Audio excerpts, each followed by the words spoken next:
আসসালামু আলাইকুম। কি অবস্থা সবার? আশা করি সবাই আমরা ভালো আছি। তো আজকে আমরা বেসিক্যালি 2025 ব্যাচে তোমাদের যাদের এইচএসসি পরীক্ষা সামনে, তো ওদের জন্য আমাদের একটা স্পেশাল প্রোগ্রাম, সেটা হচ্ছে বায়োস্টার। ওইটার জন্য আমরা কিছু সিলেক্টেড টপিক তোমাদের জন্য দিয়েছি, টোটাল বায়োলজির, যেখানে হচ্ছে উদ্ভিদ বিজ্ঞান এবং প্রাণী বিজ্ঞানের কিছু গুরুত্বপূর্ণ অধ্যায়, যেগুলো আবার তোমাদের এইচএসসিতেও আছে। এরকম কিছু অধ্যায় আমরা হচ্ছে তোমাদের জন্য সিলেক্ট করছি।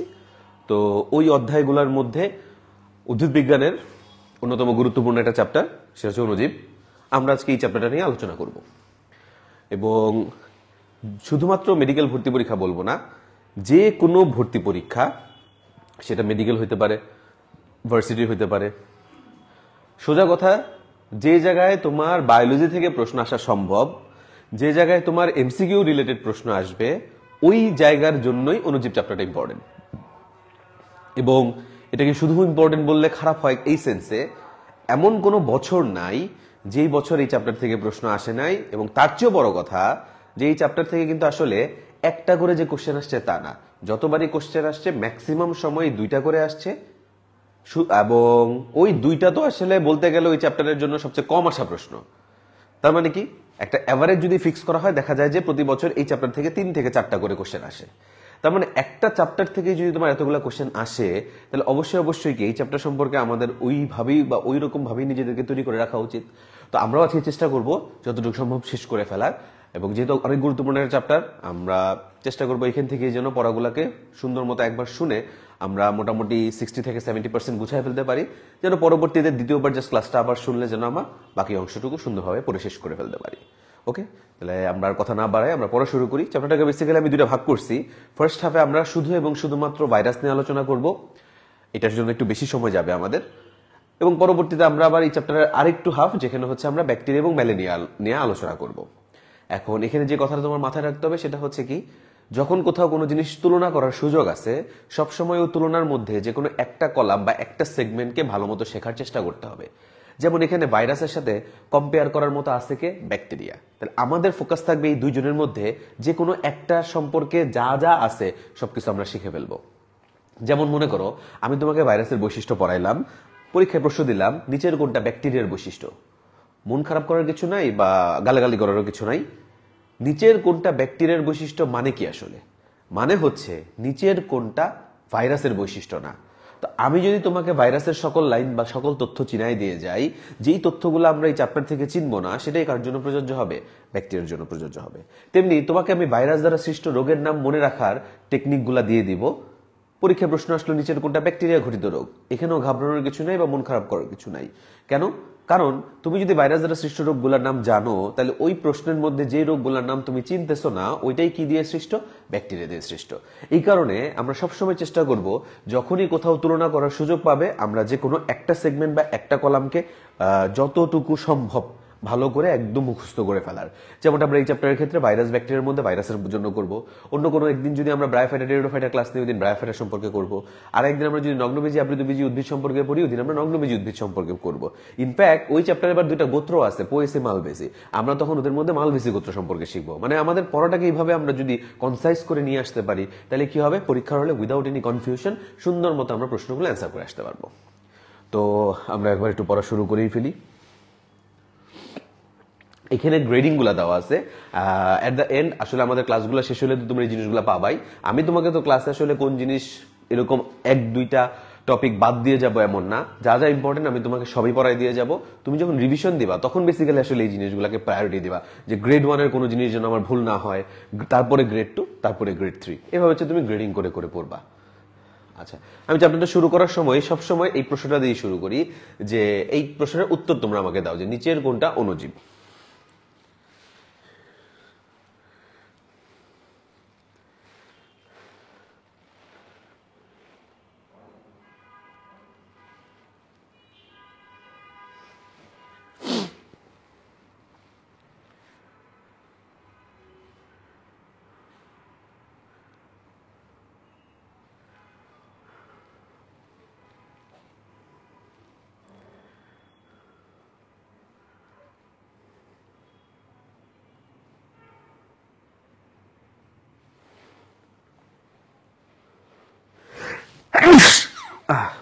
সরি, আচ্ছা ভেরি গুড, অনেক অ্যান্সার দিচ্ছে।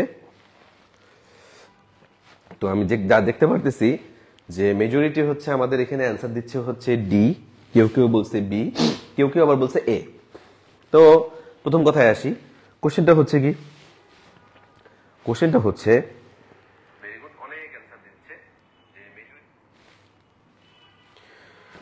কোশ্চেনটা হচ্ছে নিচের কোনটা অণুজীব। আসি, এখন অণুজীব বলতে আমরা কি বুঝি? যাদেরকে দেখতে অণুবীক্ষণ যন্ত্র লাগবে তাদেরকে আমরা অণুজীব বলি। এখন আমিও জানি, তুমিও জানো, ভাইরাস বলুক, ব্যাকটেরিয়া বলুক, ম্যালেরিয়া বলুক, এর কোনোটাই আমরা খালি চোখে দেখতে পারবো না। ওই চিন্তা করলে আসলে অ্যান্সারটা এটাই হওয়ার কথা যে উপরের সবগুলো সত্য। কিন্তু এখানেই হচ্ছে আমাদের অ্যাডমিশন টেস্টের ড্রব্যাক। অ্যাডমিশন টেস্ট তোমার কনসেপ্ট, মানে বেসিক কনসেপ্ট কি বলে সেটাকে প্রায়োরিটি দেয় না। অ্যাডমিশন টেস্ট সবসময় প্রায়োরিটি দেয় তোমার বইয়ে কোন তথ্যটা কিভাবে লেখা আছে। আমাদের বইয়ে কোথাও সরাসরি ভাইরাস বা ম্যালেরিয়াকে অণুজীব হিসেবে আখ্যায়িত করা হয় নাই। উল্টা আমাদের বইয়ে এক জায়গায় বলছে ব্যাকটেরিয়া, মাইকোপ্লাজমা এবং অ্যাক্টিনোমাইসিটিস এই তিনজন হচ্ছে অণুজীবের অন্তর্ভুক্ত। তাহলে সেই দিক বিবেচনা করলে বইয়ের লাইনকে প্রায়োরিটি দিলে কি দাঁড়াইতেছে, নিচের কোনটা অণুজীব বললে আমরা অ্যান্সার কি দিব? ব্যাকটেরিয়া হচ্ছে অ্যান্সার। মানে এই প্রশ্নের উত্তর কিন্তু ব্যাকটেরিয়া। দেখো আমি তোমাকে বইয়ের মধ্যে প্রমাণ দিয়ে দিই। এই দেখো, মাইক্রো অর্গানিজম বা মাইক্রোব, ব্যাকটেরিয়া, মাইকোপ্লাজমা, অ্যাক্টিনোমাইসিটিস, এরা হচ্ছে অণুজীবের অন্তর্ভুক্ত, যা কিনা তুমি BMA দিয়ে মনে রাখতে পারবা। ব্যাকটেরিয়া, মাইক্রোপ্লাজমা, অ্যাক্টিনোমাইসিটিস এরা সবাই হচ্ছে অণুজীবের অন্তর্ভুক্ত।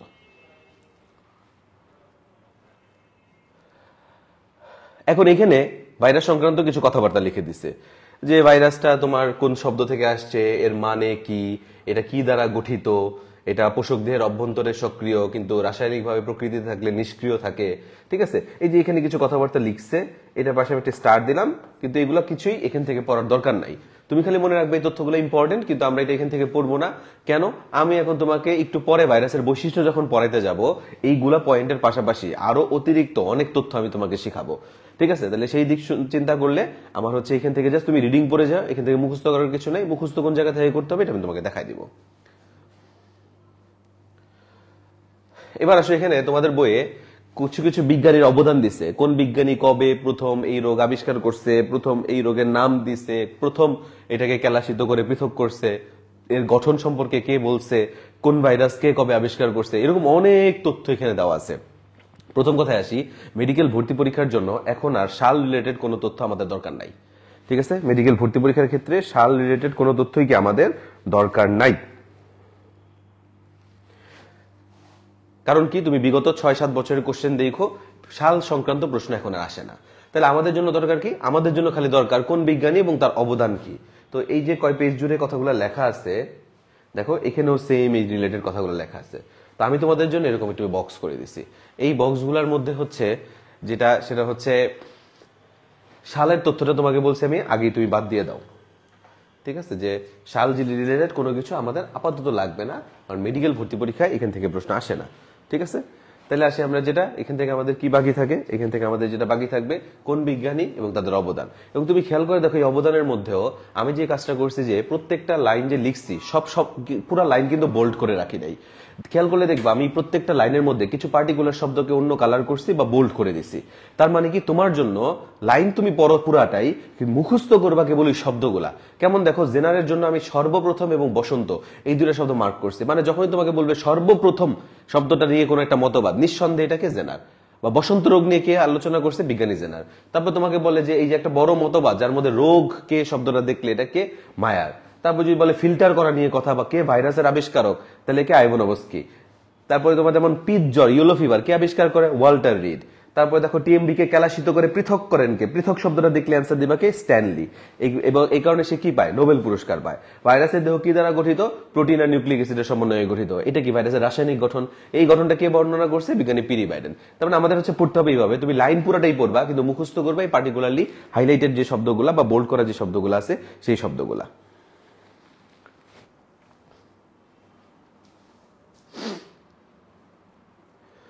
এখানেও দেখো সেম জিনিস দেওয়া। এখন এইখানে আমি চেষ্টা করছি ওই তথ্যগুলোর মধ্যে থেকেই একে তো তোমাকে আমি এক জায়গায় করেই দিছি, তুমি আগে ওই নোট যেই 2 পেজের মধ্যে এক করে দিছি ওইখান থেকেই মুখস্থ রাখার চেষ্টা করবা। যখন তুমি দেখতেছো না ওইটাও তোমার পক্ষে একটু টাফ হয়ে যাচ্ছে, তখন ওইগুলোর মধ্যে থেকে দেখো কিছু এইভাবে পড়া সম্ভব। যেমন দেখো ভাইরাসের আবিষ্কারক আমি কিভাবে যেভাবে দিছি, যে ভা আ আ ভা মানে কি আইভোনোভস্কি নামের মধ্যে মিলাই দিছি।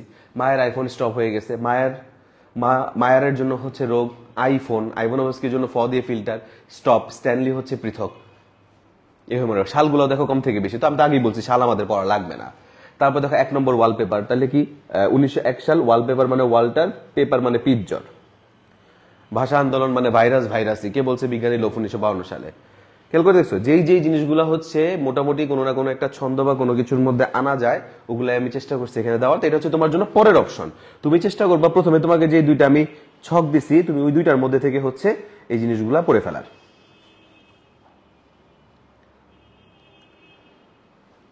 এখানে আসো, এটা একটা ইম্পর্টেন্ট জায়গা। এখানে তোমাকে বলতে পারে যে ছোট ভাইরাস কোনটা, সাইজ কত। যদি বলে তুমি প্রথমে বলবা হচ্ছে ছোট ভাইরাস হচ্ছে ফুট অ্যান্ড মাউথ, এটা হচ্ছে প্রথম কথা। এই হচ্ছে সবচেয়ে ছোট, যার সাইজ কত দেখো 8 থেকে 12 ন্যানোমিটার। এখন পরীক্ষা আবার প্রশ্ন করলো যে নিচের কোনটি ছোট ভাইরাস, অপশনের কোথাও ফুট অ্যান্ড মাউথ লেখা নাই, তখন তুমি ছোট ভাইরাস হিসেবে কাকে অ্যান্সার দিবা?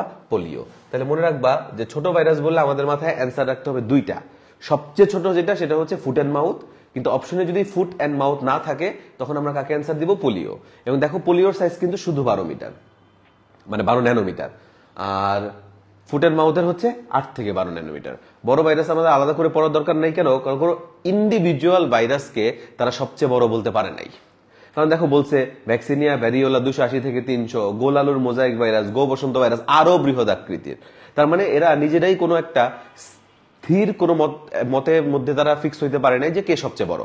সুতরাং আমরা যদি এখান থেকে শিখি, খালি ছোট ভাইরাস 2টার নাম মনে রাখলে চলবে, এর বেশি আমাদের এখান থেকে কোনো কিছু লাগবে না।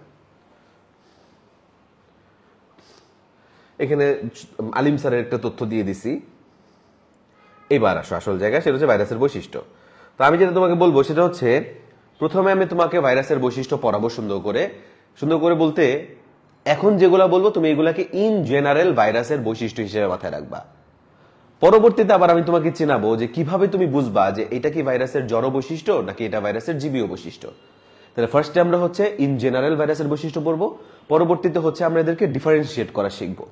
আচ্ছা, প্রথম কথায় আসি, আমরা ভাইরাসকে যদিও অণুজীব বলে নাই, কিন্তু তুমিও জানো আমিও জানি যে ভাইরাসকে দেখতে অবশ্যই কি লাগবে? অণুবীক্ষণ যন্ত্র লাগবে। উল্টা ভাইরাসকে রেগুলার মাইক্রোস্কোপ দিয়েও দেখা যায় না। কোন মাইক্রোস্কোপ দিয়ে দেখতে হয়? ইলেকট্রন মাইক্রোস্কোপ বা আলট্রা মাইক্রোস্কোপ দিয়ে দেখতে হয়। তার মানে কি দাঁড়াইলো? ভাইরাস কি শুধু আণুবীক্ষণিক? মোটেও না, ভাইরাস কি অতি আণুবীক্ষণিক। তাহলে আমি যে শব্দগুলো বলবো এগুলো যে মার্ক করে দিচ্ছি, তোমরাও বাসায় যখন পড়বা এই শব্দগুলো মার্ক করে পড়বা। তাহলে ভাইরাস কি? অতি আণুবীক্ষণিক। পরের কথাটা তোমাকে জিজ্ঞাসা করবে কেন অতি আণুবীক্ষণিক, তুমি বলবা কারণ তারা অকোষীয়। কারণ তারা কি? অকোষীয়। অকোষীয় মানে আসলে ভাইরাসের কি নাই? কোনো কোষ নাই। ভাইরাসের কি নাই? কোনো কোষ নাই। তাহলে একটা কোষ বানাইতে গেলে কি লাগে? বাইরে একটা আবরণ লাগে, যেটাকে আমরা কোষ প্রাচীর বা ঝিল্লি বলি। ভেতরে কোষের প্রাণকেন্দ্র হিসেবে নিউক্লিয়াস, তার চারপাশে সাইটোপ্লাজম, এবং এর মধ্যে কিছু কি অঙ্গাণু থাকে। তাহলে যেহেতু সে অকোষীয়, তাহলে এর দেহের গঠনে এই জিনিসগুলার কোনোটা কি পাওয়া যাবে? পাওয়া যাবে না। দেখো 1 নম্বর পয়েন্টে লিখে দিছে এদের সাইটোপ্লাজম, কোষ ঝিল্লি, কোষ প্রাচীর, রাইবোজোম, মাইটোকন্ড্রিয়া এইসব নেই। আচ্ছা, যে অকোষীয় তাহলে কি তার কোনোদিন কোষ বিভাজন হবে? মোটেও না। তাহলে ভাইরাসের কি বংশবৃদ্ধি হবে? কখনোই না। যেহেতু দেখো এর কোনো কোষ বিভাজন নাই, তাহলে তার কোনো বংশবৃদ্ধি নাই। তাহলে ভাইরাসের কি বৃদ্ধি ঘটে? সংখ্যা বৃদ্ধি ঘটে। শব্দগুলো কিন্তু ইম্পর্টেন্ট, এই শব্দ চয়নটা অনেক দরকারি। তাহলে মনে রাখতে হবে ভাইরাসের কি বৃদ্ধি হবে না? বংশ বৃদ্ধি হবে না। কেন? কারণ তার কোনো কোষ নাই। কিন্তু কি বৃদ্ধি হবে? সংখ্যা বৃদ্ধি হবে। এই দেখো ভাইরাসের সংখ্যা বৃদ্ধি ঘটে। পরীক্ষা যদি কখনো প্রশ্ন করে ভাইরাসের সংখ্যা বৃদ্ধির প্রক্রিয়াকে কি বলে, এই বইয়ে যদিও মাল্টিপ্লিকেশন শব্দটা পাশে ব্রেকেটে লিখছে, কিন্তু খেয়াল করে দেখো তো বইয়ের কোথাও কি বলছে এটাকে মাল্টিপ্লিকেশন বলে? মাল্টিপ্লিকেশন বলে শব্দটা কিন্তু উল্লেখ করে নাই। কিন্তু আজিবুর স্যারের বইয়ে বলছে যে ভাইরাসের সংখ্যা বৃদ্ধির প্রক্রিয়াকে রেপ্লিকেশন বলে। ভাইরাসের সংখ্যা বৃদ্ধির প্রক্রিয়াকে কি বলে? রেপ্লিকেশন বলে। তাহলে যদি কোনোদিন এই ধরনের প্রশ্ন আসে তাহলে বুঝতে হবে এটা আজিবুর স্যারের বই থেকে আসছে। লাইনটা আছে এই বইয়ে, তোমার এই বইতে লাইন নাই। তাহলে এই বই থেকে যখন কোশ্চেন করবে সেই ধরনের প্রশ্ন করতে পারবে না। ঠিক আছে, এই কারণে আমাদের বই পড়ার সময় আমরা অবশ্যই লাইনটাকে প্রায়োরিটি দিই এই কারণে। তাহলে মনে রাখবো ভাইরাসের সংখ্যা বৃদ্ধির প্রক্রিয়াকে কি বলে? রেপ্লিকেশন বলে। ঠিক আছে, আচ্ছা এখন আসি আমরা যেটা, সেটা হচ্ছে প্রকৃতিতে অসংখ্য ভাইরাস মুক্ত অবস্থায় আছে, আমরা কিন্তু কারো অস্তিত্ব টের পাই না। কিন্তু এই ভাইরাসটা যখন আমাদের দেহে প্রবেশ করে, রোগ তৈরি করে, তখন কিন্তু ঠিকই তার অস্তিত্ব প্রকাশ পায়। তার মানে কি, না একটা ভাইরাসকে তার নিজের অস্তিত্ব প্রকাশের জন্য অবশ্যই অন্য কোনো সজীব কোষের উপর নির্ভর করতে হচ্ছে। যখন কাউকে নিজের অস্তিত্ব প্রকাশের জন্য অন্য কিছুর উপর নির্ভর করতে হয়, তখন তাদেরকে আমরা কি বলি? পরজীবী বলি। আর এখানে যেহেতু অবশ্যই নির্ভরশীল, তাহলে আমরা এটাকে কি বলবো? আবশ্যিক পরজীবী বা বাধ্যতামূলক পরজীবী। ঠিক আছে, ভাইরাস কোন ধরনের পরজীবী? আবশ্যিক পরজীবী বা বাধ্যতামূলক পরজীবী। তারপরে আসি, আমি এগুলো দেখাই দিব কই আছে। ভাইরাসের দেহে তুমি মনে রাখবা একটা ইউনিক বৈশিষ্ট্য, যে সে এটার মধ্যে কি ঘটে? পরিব্যক্তি ঘটে। পরিব্যক্তি মানে হচ্ছে মিউটেশন ঘটে। মিউটেশন মানে কি? জেনেটিক কোডের পরিবর্তন হওয়া। মানে ভাইরাসটা যদি ডিএনএ ভাইরাস হয়, দেখা যাবে তার ডিএনএ সিকোয়েন্স পরিবর্তন হয়ে গেছে, বা যদি সে আরএনএ ভাইরাস হয়, তাহলে দেখা যাবে আরএনএ সিকোয়েন্স পরিবর্তন হয়ে গেছে। এই যে ভাইরাসের পরিব্যক্তি বা মিউটেশন ঘটে, এটা ইউনিক এই সেন্সে যে এটার জন্য বাহ্যিক কোনো কারণ দরকার নাই। দেখো, মানুষের, গরু ছাগলেরও কিন্তু মিউটেশন হয়, কিন্তু সেটা কিন্তু নিজের ইচ্ছায় না। কারণ আমি তুমি চাইলে কি আমাদের জেনেটিক কোড কোনোদিন পাল্টাইতে পারবো? কখনোই না। এরকম হলে তো মার্ডার করে পরের দিন জেনেটিক কোড পাল্টাই ফেলতাম, তাহলে আমার ডিএনএ সিকোয়েন্স চেঞ্জ হয়ে যেত, আমাকে কোনোদিন গ্রেফতার করতে পারতো না। এরকম তার হচ্ছে না। তাহলে যে জিনিসটা মনে রাখতে হবে, যে মানুষ বা অন্য প্রাণীর ক্ষেত্রে মিউটেশন যেমন নিজের ইচ্ছায় হয় না, কিন্তু ভাইরাস যখন খুশি তখন তার নিজের জেনেটিক কোড পাল্টানোর ক্ষমতা রাখে। যার কারণে এই একই ভাইরাসের কয়দিন পর পর আমরা ভিন্ন ভিন্ন কি দেখতে পাই? রূপ বা প্রকরণ দেখতে পাই, যার বাস্তব উদাহরণ কে ছিল? কোভিড-19। এই কোভিড-19 যখন আমাদের দেশে প্রথম আসে একরকম, তারপর এটার মধ্যে একটা মিউটেশন হয়, হয়ে খুব অ্যাগ্রেসিভ হয়ে যায়, অনেক মানুষ মারা যায়, নাম হয়ে যায় কি? Delta variant. তার কয়দিন পরে সেম ভাইরাসটার মধ্যেই আবার একটা মিউটেশন হয়, হয়ে সে দুর্বল হয়ে পড়ে, নাম হয়ে যায় ওমিক্রন ভ্যারিয়েন্ট। দেখো, ভাইরাস কিন্তু কোভিড, ওই এক কোভিডই, খালি এক এক সময় মিউটেশনের কারণে শক্তিশালী হইতেছে, দুর্বল হইতেছে। আর কথা হচ্ছে, একটা জিনিস দুর্বল হয়েছে, তার মানে আমাকে বলো, সে কি তার শক্তি বাড়াইছে না হারাইছে? নিঃসন্দেহে সে শক্তি হারাইছে, এই কারণে সে দুর্বল হয়ে পড়ছে। এখন একটা জিনিস থেকে যদি তুমি শক্তি হারাও, তার মানে কি এর ভেতরে যে কিছু বৈশিষ্ট্য ছিল, হয়তো সেগুলো বাদ হয়ে গেছে বা ডিলিট হয়ে গেছে। তোমাকে যদি কখনো প্রশ্ন করে একটা ভাইরাস তার শক্তি হ্রাস পাইছে বা শক্তি হারাইছে কেন, তুমি বলবা তার মধ্যে ডিলিশন ঘটছে। তার মধ্যে কি ঘটছে? ডিলিশন ঘটছে। এই কিছু শব্দ তোমাকে মনে রাখতে হবে। ঠিক আছে, তুমি আবার বলি, আমরা বললাম কি ভাইরাস অতি আণুবীক্ষণিক, তারপরে কি বললাম? অকোষীয়। অকোষীয় মানে দেহের গঠনে এই কিছুই নাই। এই কারণে ভাইরাসে যেহেতু কোষই নাই, কোষ বিভাজন নাই, বংশবৃদ্ধি নাই, কি বৃদ্ধি আছে? সংখ্যা বৃদ্ধি। প্রক্রিয়ার নাম কি? রেপ্লিকেশন। পরের কথাগুলো পরের পেজে আছে। এই দেখো, এরা কি ধরনের পরজীবী? বাধ্যতামূলক পরজীবী। এদের দেহে কি ঘটে? পরিব্যক্তি বা মিউটেশন, যার কারণে একই ভাইরাসের জেনেটিক কোডগুলা পরিবর্তন হয়। এটাকে আমরা বলি না জিনগত পুনর্বিন্যাস? এই কারণে একই ভাইরাসের কয়দিন পর পর ভিন্ন ভিন্ন কি দেখতে পাই? প্রকরণ বা ভ্যারিয়েন্ট দেখতে পাই। এই যে নভেল করোনা ভাইরাসের শক্তি হ্রাস পাইছে কেন? কারণ এর মধ্যে কি ঘটতে দেখা গেছে? ডিলিশন ঘটতে দেখা গেছে। এই দেখো, নভেল করোনা ভাইরাসের জিনোমে ডিলিশন ঘটতে দেখা যাচ্ছে, যা এর সংক্রমণ ক্ষমতা হ্রাস করে। এই হচ্ছে ভাইরাসের অন্যতম প্রধান বৈশিষ্ট্য, যার কোনোটাই আমাদের পক্ষে বাদ দেওয়া সম্ভব না। ঠিক আছে, এখন আসো তাইলে, এটা তোমাকে আমি ভাইরাসের কমন বৈশিষ্ট্য পড়াইলাম। এবার তুমি জড় আর জীবীয় কিভাবে ডিফারেন্সিয়েট করবা সেটা দেখাই দিই। তুমি মনে রাখবা, জড় বৈশিষ্ট্যগুলা মানেই হচ্ছে সব না বোধক কথা। ঠিক আছে, না বোধক যেমন কি কি? তুমি খালি রিডিং পড়বা, আমি যে বলছি না বোধক, যেসব না আছে কিনা, কিছুই নাই, এনজাইম নাই, খাদ্য গ্রহণ করে না, পুষ্টিক্রিয়া নাই, প্রজননক্ষম নয়, ফিল্টারযোগ্য নয়। 5 নম্বর পয়েন্টটা বাদ রাখো।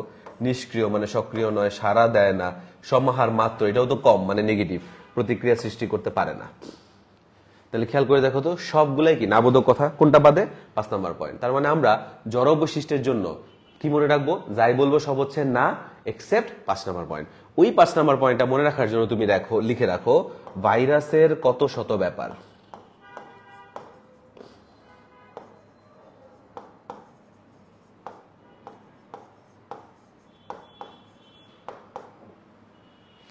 ভাইরাসের কত শত ব্যাপার।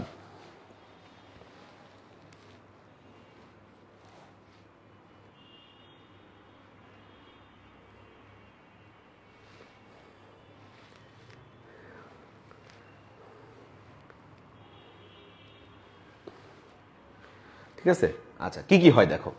ক দিয়ে হচ্ছে আমরা এটাকে কেলাসিত করতে পারি, ত দিয়ে হচ্ছে আমরা এর তলানীকরণ করতে পারি, স দিয়ে দেখো এর দুইটা জিনিস করা যায়, সেটা হচ্ছে একে সেন্ট্রিফিউজ করা যায় এবং এর সাসপেনশন তৈরি করা যায়, আর ব্যাপার দিয়ে হচ্ছে ব্যাপন করা যায়। তাহলে আমরা মনে রাখবো ভাইরাসের জড় বৈশিষ্ট্যের জন্য যাই বলবো সব কি না, কেবল কোন পয়েন্টটা আমার এক্সট্রা মনে রাখতে হবে সেটা হচ্ছে 5 নম্বর পয়েন্টটা। ওইটাও কিভাবে মনে রাখবো, ভাইরাসের কত শত ব্যাপার কি কি হইতেছে, ক দিয়ে কেলাসিত করা যায়, ত দিয়ে তলানীকরণ করা যায়, স দিয়ে দুইটা কি সেন্ট্রিফিউজ এবং সাসপেনশন তৈরি করা যায়, এবং ব্যাপার দিয়ে কি করা যায়, ব্যাপন করা যায়। তাহলে এই হচ্ছে আমাদের মোটামুটি ভাইরাসের জড় বৈশিষ্ট্য। এতটুকু মনে রাখলে তুমি বুঝতে পারতেছো যে এগুলা হচ্ছে সব জড়। তাহলে এগুলা ছাড়া আমরা একটু আগে যে বৈশিষ্ট্যগুলো পড়ছি এগুলোর ম্যাক্সিমাম গুলাই আসলে কিসের মধ্যে যাচ্ছে, জীবীয় বৈশিষ্ট্যের মধ্যে চলে যাচ্ছে। মানে কি জীবীয় বৈশিষ্ট্য মানে সবগুলো কোন ধরনের কথা হবে, তাহলে হ্যাঁ বোধক কথা। তুমি দেখো জীবীয় বৈশিষ্ট্যের কোথাও কিন্তু না না রিলেটেড কিছু লেখা নাই। তাহলে এই গেল আমাদের ভাইরাসের বৈশিষ্ট্য শেষ। এখন আমরা একটু ভাইরাসের গঠন পড়বো, এটা ইম্পর্টেন্ট, খেয়াল করো। মনে করো এটা হচ্ছে একটা ভাইরাস। একটা ভাইরাসের দেহের গঠনে আইডিয়াল ভাইরাস, আদর্শ ভাইরাস, ঠিক আছে, অংশ হচ্ছে দুইটা। এই যে বাইরের অংশটা এটা হচ্ছে প্রোটিন নির্মিত, আর এর কেন্দ্রীয় বস্তুটা নিউক্লিক অ্যাসিড দ্বারা নির্মিত। এখন নিউক্লিক অ্যাসিড দুই রকম, ডিএনএ, আরএনএ। সাধারণত প্রাণী এবং উদ্ভিদে একই সাথে একই কোষে ডিএনএও থাকে, আরএনএও থাকে, কিন্তু ভাইরাসে যে কোনো একটা থাকলে হয় ডিএনএ না হয় আরএনএ। মনে রাখবা দুইটা কখনোই একসাথে থাকতে পারবে না। মানা হয় ডিএনএ ভাইরাসগুলা সাধারণত প্রাণী দেহে রোগ তৈরির জন্য দায়ী, এবং আরএনএ ভাইরাসগুলা সাধারণত উদ্ভিদ দেহে রোগ তৈরির জন্য দায়ী। এবং এটাও মানা হয় ডিএনএ ভাইরাস মানে তারা নরমালি হচ্ছে দ্বিসূত্রক, এবং আরএনএ ভাইরাস মানে তারা নরমালি কি একসূত্রক। এগুলো হচ্ছে স্ট্যান্ডার্ড কথাবার্তা, এক্সেপশন তো থাকতেই পারে, কিন্তু এটা হচ্ছে স্ট্যান্ডার্ড কথা। তাহলে কেন্দ্রীয় বস্তু ভাইরাসের গঠনের জন্য এর বেশি কিছু না। এবার আসো প্রোটিন নির্মিত যে আবরণ। এই প্রোটিন নির্মিত অংশের নাম হচ্ছে ক্যাপসিড। প্রোটিন নির্মিত অংশের নাম কি, ক্যাপসিড। এর প্রত্যেকটা একক বা ইউনিটকে বলা হয় ক্যাপসোমিয়ার। এর প্রত্যেকটা ইউনিট বা এককে কি বলা হইতেছে, ক্যাপসোমিয়ার। এখন মনে করো তুমি প্রতিরক্ষা চ্যাপ্টারটা এখনো পড়ো নাই, বা যদি পড়ো তখন বুঝবা যে আমাদের প্রতিরক্ষার মূল থিম কি। মূল থিম আমাদের দেহে একটা জীবাণু ঢুকবে, যেটাকে আমাদের দেহ কি হিসেবে কাউন্ট করবে, অ্যান্টিজেন, এবং এর বিরুদ্ধে প্রতিক্রিয়া বাবদ আমাদের দেহ কি তৈরি করবে, অ্যান্টিবডি। এই অ্যান্টিজেন অ্যান্টিবডি রিঅ্যাকশন হবে, এটাই হচ্ছে আমাদের ইমিউনিটি সিস্টেম বা প্রতিরক্ষা ব্যবস্থা।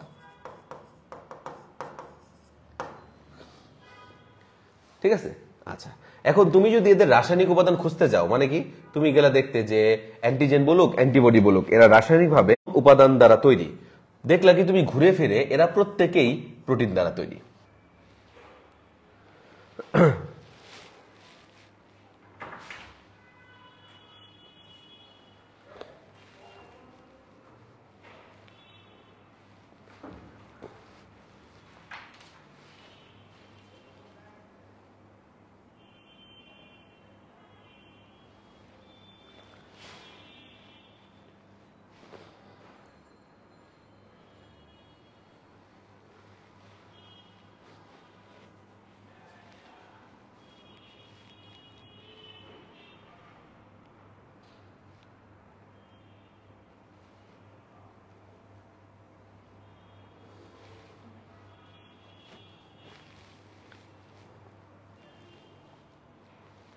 আচ্ছা, ক্লাস মনে হয় কোনো কারণে আটকে গেছিল, আমি আবার বলতেছি।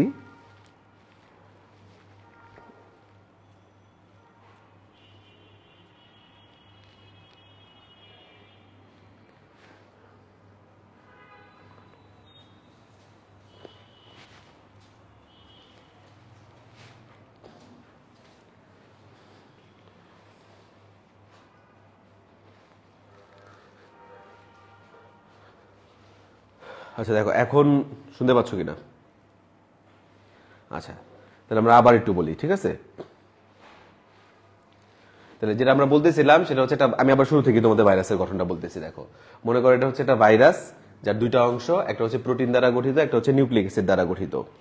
ঠিক আছে, এই নিউক্লিক অ্যাসিড হচ্ছে দুইটা অংশ, একটা হচ্ছে ডিএনএ আর একটা হচ্ছে আরএনএ, যেটা কিনা যে কোনো উদ্ভিদ বা প্রাণীর দেহে সবসময় একসাথে থাকে, কিন্তু ভাইরাসের ক্ষেত্রে এরা দুইজন কখনোই কি করতে পারবে না, সেটা হচ্ছে কখনোই এক হইতে পারবে না। তার মানে কি, যে ভাইরাসে ডিএনএ থাকবে সেটাই শুধু ডিএনএ, আর যেটার মধ্যে আরএনএ থাকবে সেটা শুধুই আরএনএ।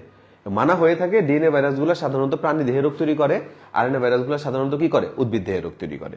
এবং ডিএনএ ভাইরাস মানেই তারা সাধারণত কয় সূত্রক, দ্বিসূত্রক, আর আরএনএ ভাইরাস মানে তারা নর্মালি কয় সূত্রক, এক সূত্রক। এগুলো হচ্ছে স্ট্যান্ডার্ড কথা, এক্সেপশন তো থাকতেই পারে, এটা হচ্ছে স্ট্যান্ডার্ড কথা। এখন আসো প্রোটিন নির্মিত যে অংশটা, এটার নাম হচ্ছে ক্যাপসিড। এই ক্যাপসিডের প্রত্যেকটা স্তর বা একককে বলা হয় হচ্ছে ক্যাপসোমিয়ার।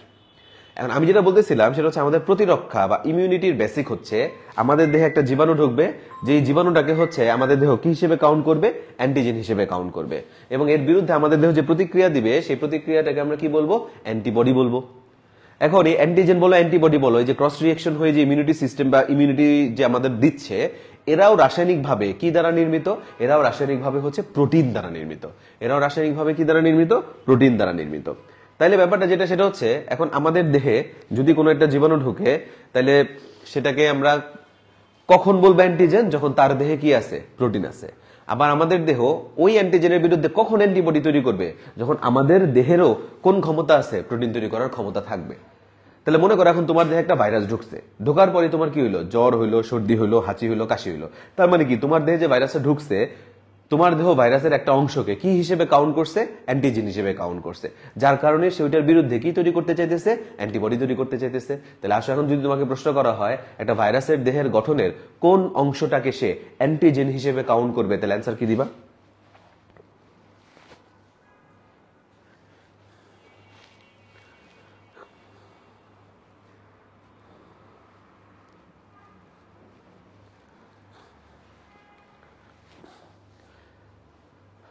তাহলে এটা ভাইরাসের দেহের গঠনের কোন অংশটা অ্যান্টিজেন হিসেবে কাজ করবে?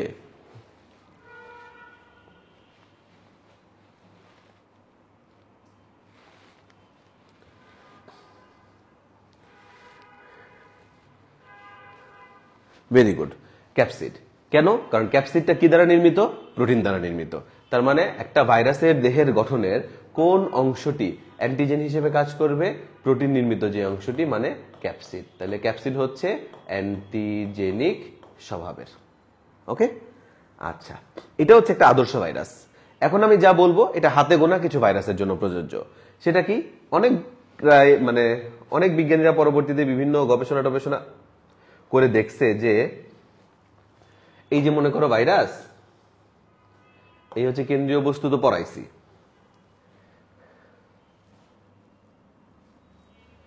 কিছু ভাইরাসের আবার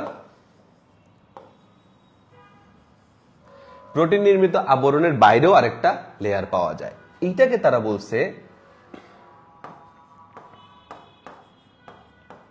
বহিস্থ আবরণ। এবং এর কম্পোজিশন হিসেবে এরা কি দিছে, এর কম্পোজিশন হিসেবে এরা দিছে যে এটা হচ্ছে লিপোপ্রোটিন নির্মিত। কি নির্মিত? লিপোপ্রোটিন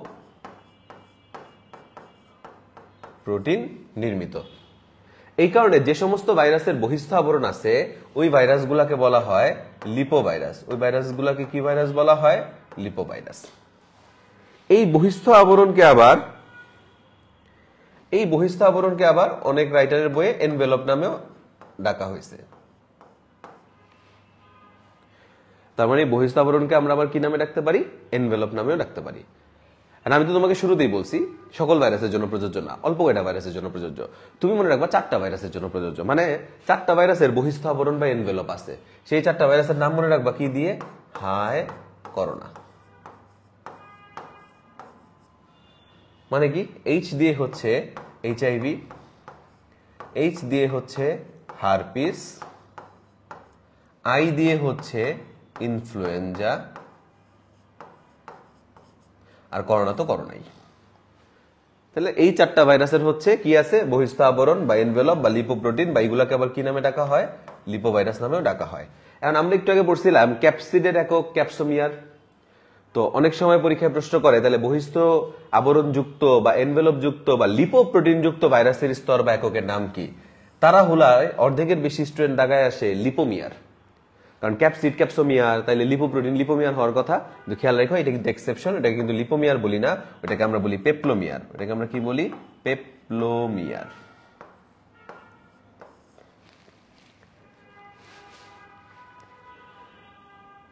তাহলে এই হচ্ছে মোটামুটি এক্সেপশন, যেটা সেই অংশগুলো তোমাকে পড়াইলাম। আর কি বলছে একটা পয়েন্ট, সেটা হচ্ছে এনজাইম। বলেই প্রথম কথাটা বলছে যে ভাইরাসের দেহে এনজাইম থাকে না। তাহলে আদর্শ কথা হচ্ছে ভাইরাসের দেহে কি থাকবে না?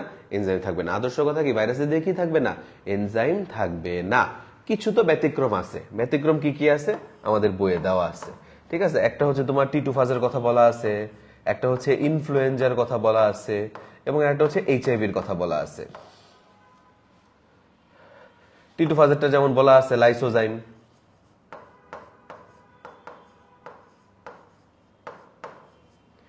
ইনফ্লুয়েঞ্জা যেমন বলা আছে নিউরামিনিডেজ,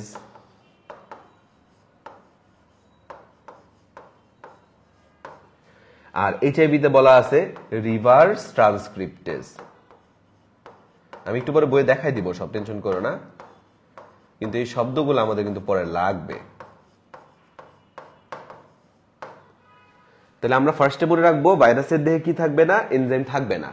ব্যতিক্রম তিনটাকে, টিটুফাজ, ইনফ্লুয়েঞ্জা, এইচআইভি, তাদের দেহে কি থাকে? এনজাইম থাকে। এনজাইমগুলোর নাম এখানে লেখা আছে, ঠিক আছে? আর কি বললাম? আর বললাম হচ্ছে নরমালি তো ভাইরাসের দেহ কি প্রোটিন আর নিউক্লিক অ্যাসিড সমন্বয়ে গঠিত। হাতে গোনা কিছু ভাইরাসের বাইরেও কি থাকে? বহিস্থ আবরণ বা এনভেলপ থাকে। এই কারণে এটাকে কি ভাইরাস বলে? লিপোপ্রোটিন যুক্ত ভাইরাস বা লিপোভাইরাস বলে। কারা সেগুলা? হাই করোনা দিয়ে তুমি মনে রাখতে পারবা। এবং এদের প্রত্যেকটা একক বেস স্তরের নাম কি? পেপলোমিয়ার। তাহলে এই হচ্ছে আমাদের কমপ্লিট ভাইরাসের গঠনের কথা শেষ।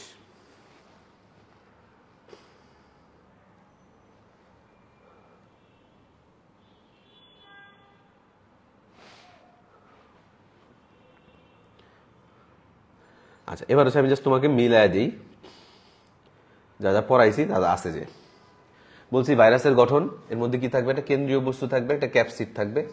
এরপর বলছে একটা এনভেলপ, যেটা হচ্ছে বহিস্থ আবরণ, ঠিক আছে?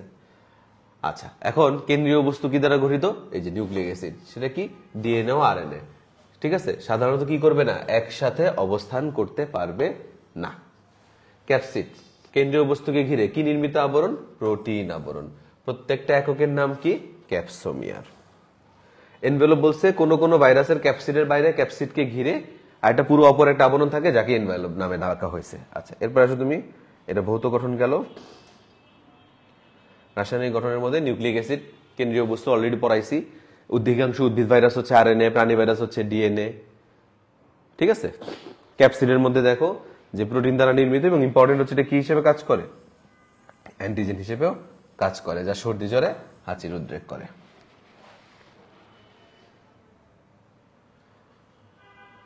তারপর বলছিলাম বহিস্থ আবরণ বা এনভেলপ কাদের?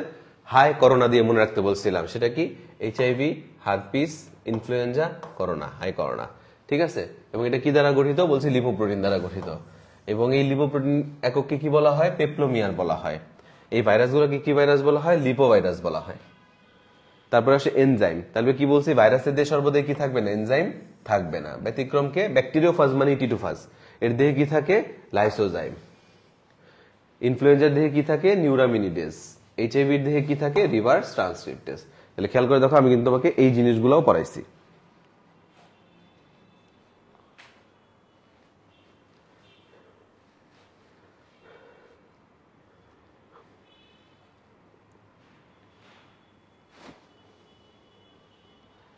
আচ্ছা,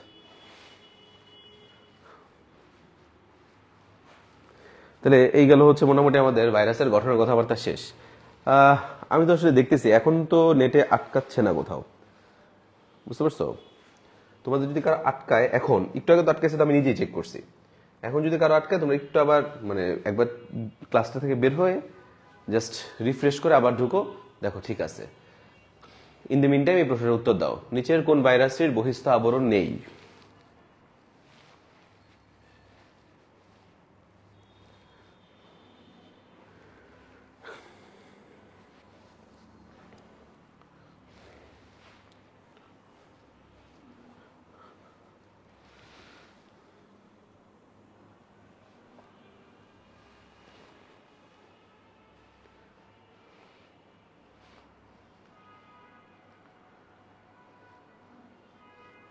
ভেরি গুড।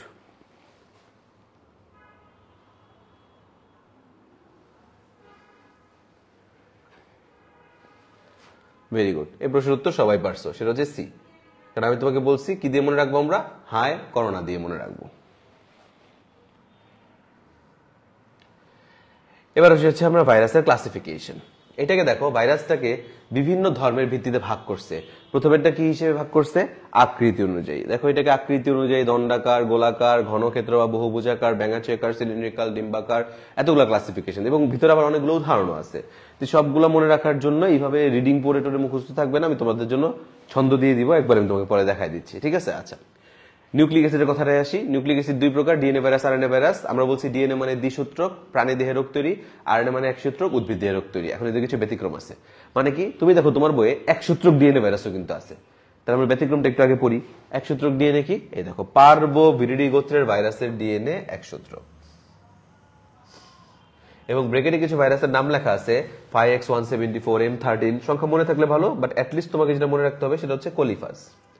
যদি বলে কোন ভাইরাসের ডিএনএ একসূত্রক, তাহলে আমরা বলবো কোলিফাস। আর যদি বলে কোন গোত্রের ভাইরাসের ডিএনএ একসূত্রক, আমরা বলবো পার্বোভিরিডি। তেমনি আরএনএ ভাইরাসের মধ্যে গেলেও দেখবা দ্বিসূত্রক আরএনএ ভাইরাস আছে। সেটা কি, এই দেখো রিও ভিরিডি গোত্রের ভাইরাসের আরএনএ দ্বিসূত্রক, এবং এর মধ্যে ভাইরাসের নাম কি দেখো, রিও ভাইরাস। ধানের বামন রোগ না পড়ে তুমি এটাকে পড়বা হচ্ছে রাইস বামন রোগ। তার মানে কি, আমরা দ্বিসূত্রক আরএনএ বললেই কোন অক্ষর দিয়ে মনে রাখার চেষ্টা করব, আর। দ্বিসূত্রক আরএনএ বললেই আমরা কি দিয়ে মনে রাখার চেষ্টা করব, আর। গোত্রের নাম কি, রিও ভিরিডি। ভাইরাসের নাম কি, রিও ভাইরাস। আর এটা কি মনে রাখতে বলছি, রাইস। এটা কি মনে রাখতে বলছি, রাইস। এই আছে দেখো যে আকৃতি অনুযায়ী ভাইরাসের নামগুলো তুমি কিভাবে মনে রাখবা, এই ছন্দগুলা।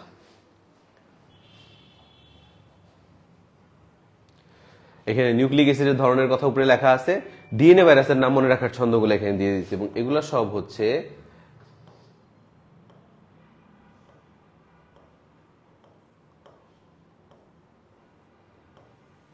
দ্বিসূত্রক ডিএনএ ভাইরাসের নাম মনে রাখার টেকনিক। একসূত্রকতে যে তোমার এখানে দাগানো, আর আরএনএ এর মধ্যে দ্বিসূত্রক আরএনএ তোমাকে পড়ানো। তার মানে কি, তুমি আসলে এই 3 ক্যাটাগরির ভাইরাসের নাম চিনবা, যেগুলোর মধ্যে আমি টিক চিহ্ন দিচ্ছি।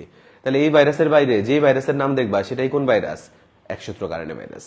তাহলে আমি তোমাকে এই 3 ক্যাটাগরি চিনাই দিলাম, এর বাইরে যে ভাইরাসের নাম দেখবা সেটাই কোন ভাইরাস, তাহলে বলবো আমরা একসূত্রক আরএনএ ভাইরাস। এই একসূত্রক আরএনএ ভাইরাস বাদ দেওয়ার কারণ হচ্ছে, আমাদের তো অনেকগুলো রাইটারের বই, তুমি যখন সব রাইটারের বই মিলাইতে যাবা, তুমি দেখবা আমি তোমাকে যে 3 ক্যাটাগরির ভাইরাসের নাম চিনাইছি, এই 3 ক্যাটাগরির ভাইরাসের নাম সব বইয়ে সেম, কিন্তু যে ভাইরাসের নামটা আমরা বাদ রাখছি এটা আসলে কারো বইয়ের মধ্যেই কারোর সাথে কোনো মিল নাই। তাহলে কি হলো, তোমাকে যদি সব বইয়ের তথ্য পড়তে হয় এবং তুমি যদি একসূত্রক আরএনএর নাম পড়তে যাইতা, তাহলে তুমি কনফিউজড হয়ে যেতা যে কি আসলে কোন বই থেকে প্রশ্ন হয়েছে, এত নাম তো। এই কারণে আমরা করলাম কি, যেই নামগুলো সব বইয়ে কমন, খালি ওগুলাই পড়লাম। তাহলে মনে রাখবো আমরা কি কাকে কাকে চিনবো, দ্বিসূত্রক ডিএনএ, একসূত্রক ডিএনএ আর দ্বিসূত্রক আরএনএ। এই 3 ক্যাটাগরির ভাইরাসের নাম চিনবো, যেটা আপাতত চিনবো না ওইটা কোন virus, একসূত্রক RNA virus.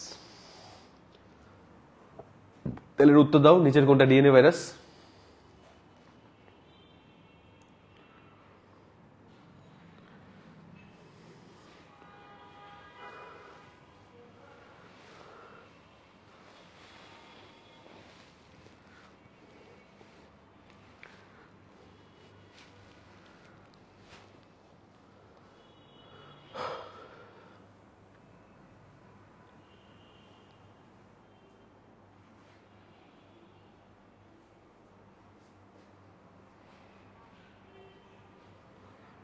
Very good.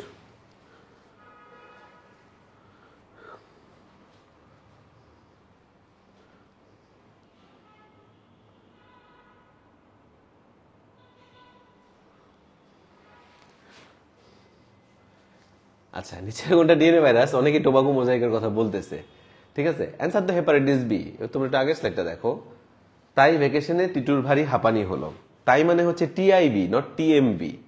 Vacation মানে ভ্যাকসিনিয়া, টিটু মানে টিটুফাস, ভারী মানে ভ্যারিওলা, হাঁপানি মানে হারপিস, ঠিক আছে? আচ্ছা, আর কি মনে রাখবো? এই যে হাঁপানি যে বললাম হারপিস, এর সাথে তুমি মনে রাখবা হেপাটাইটিস।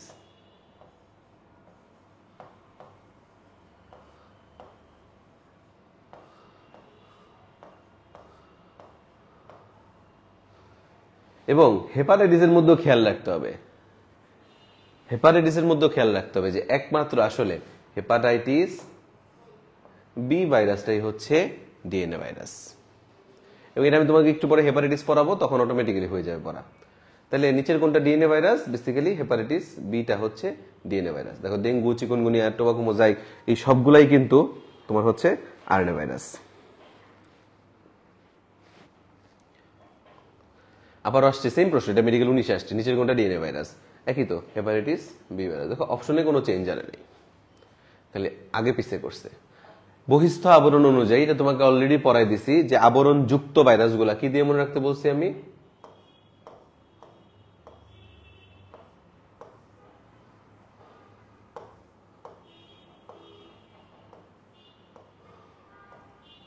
হ্যাঁ, করোনা দিয়ে মনে রাখতে বলছি। এইচআইভি, হারপিস, ইনফ্লুয়েঞ্জা আর করোনা তো আমরা এক্সট্রা পড়ে আসছি। 4 নাম্বারটা তুমি নর্মাল রিডিং পড়বা, 6 নাম্বারটাও রিডিং পড়বা। 5 নাম্বারে আসো, সেটা কি নাম দিছে? একটা রেট্রোভাইরাস। কি নাম দিছে? রেট্রোভাইরাস। একটাই উদাহরণ কে? এইচআইভি। ঠিক আছে, আচ্ছা রেট্রোভাইরাস কে? এইচআইভি। দেখি একটু জায়গা আছে কিনা।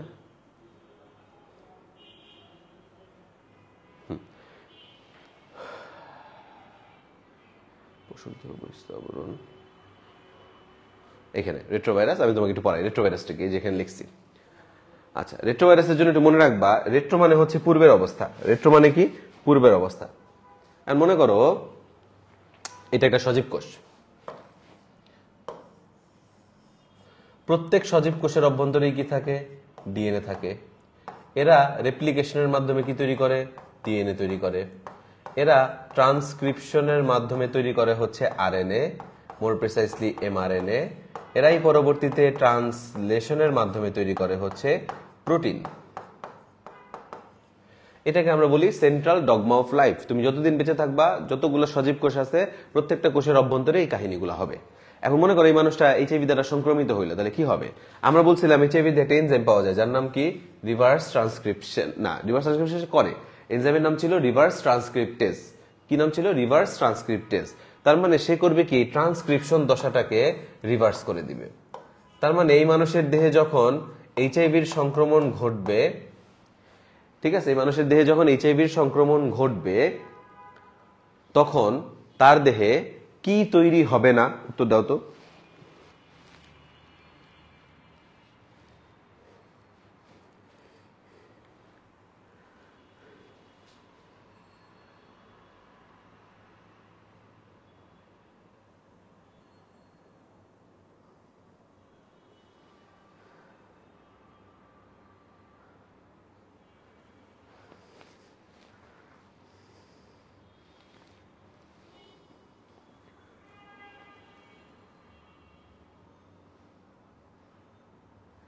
ভেরি গুড, প্রোটিন তৈরি হবে না।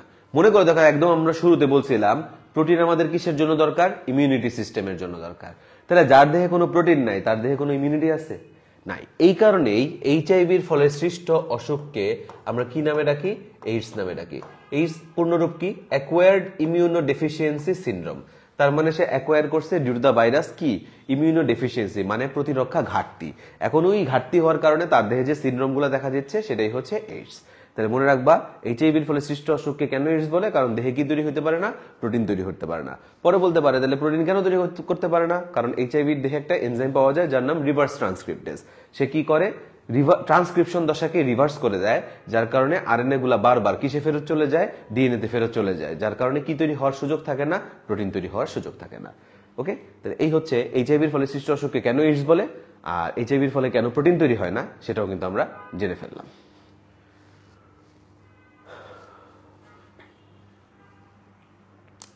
পার্থক্য এগুলো তুমি বইয়ের মধ্যে আছে, আমি এতক্ষণ যা যা পড়েছি রিডিং পড়লে চলবে, এখানে আলাদা করে বলার কিছু নাই। এবার আসো ভাইরাসের পরজীবিতা। আমরা বলছি ভাইরাস কি? বাধ্যতামূলক পরজীবী। মানে কি? সজীব কোষ ছাড়া সে অস্তিত্ব প্রকাশ করতে পারে না। এখন বিজ্ঞানীরা আরো গবেষণা করে দেখলো যে সজীব কোষ পাইলে যদি ভাইরাসগুলো অস্তিত্ব প্রকাশ করে, তাহলে আমাদের দুনিয়ার সবাই প্রতিদিন প্রতি মুহূর্তে অসুস্থ থাকবো। কেন? কারণ আমাদের চারপাশ জুড়েই ভাইরাসে ভরা। কিন্তু এরকম তো আসলে হচ্ছে না। কেন হচ্ছে না? আসলে ভাইরাস সজীব দেহে প্রবেশ করলেই হবে না। প্রত্যেকটা ভাইরাসের কাজ করার জন্য নির্ধারিত একটা জায়গা দেওয়া হয়েছে। ওই জায়গায় আবার তাকে যুক্ত হওয়ার জন্য একটা রিসেপ্টর দেওয়া হয়েছে। তবে ভাইরাস যতক্ষণ পর্যন্ত ওই সিস্টেমে ঢুকে ওই রিসেপ্টরের সাথে বাইন্ড করবে না, ততক্ষণ পর্যন্ত সে তার নিজের অস্তিত্ব কি করতে পারবে না? প্রকাশ করতে পারবে না। তাহলে দেখো কি হইতেছে এখানে। কথা হচ্ছে এরকম যে ঠান্ডা লাগার ভাইরাস কোথায় যাবে? আমাদের শ্বাসতন্ত্রের মিউকাসকে আক্রমণ করবে। চিকেন পক্স কোথায় আক্রমণ করবে? ত্বক কোষকে আক্রমণ করবে। এখন মনে করো চিকেন পক্সের ভাইরাস আমার শ্বাসনালীতে গেল আর ঠান্ডা লাগার ভাইরাস আমার ত্বক কোষে আসলো, কোনো সমস্যা হবে না? কেন হবে না? কারণ এখানে তার রিসেপ্টর নাই। আর চিকেন পক্স ত্বকে আসলে কেন হবে? কারণ এখানে তার রিসেপ্টর আছে। এই কথাগুলো আমাদের বইয়ে এই জায়গাগুলোর মধ্যে দিচ্ছে যে কোন ভাইরাস কোথায় গেলে রোগ তৈরি করবে আর কোথায় করবে না। কেন? যে জায়গায় রোগ তৈরি করবে মানে ওইখানে তার রিসেপ্টর আছে, যে জায়গায় রোগ তৈরি করবে না মানে ওইখানে তার জন্য কি নাই? রিসেপ্টর নাই। এই কথাগুলো আমি তোমাদের জন্য এখানে দিয়ে দিছি। যেমন এইচআইভি আমাদের কি ইমিউনিটি সিস্টেমের সাথে জড়িত, এবং এটা তো রক্তের মাধ্যমে ছড়ায়। তাহলে কোন রক্তকণিকা ইমিউনিটি সিস্টেমের সাথে জড়িত? শ্বেত রক্তকণিকা। এই কারণে শ্বেত রক্তকণিকা এইচআইভির।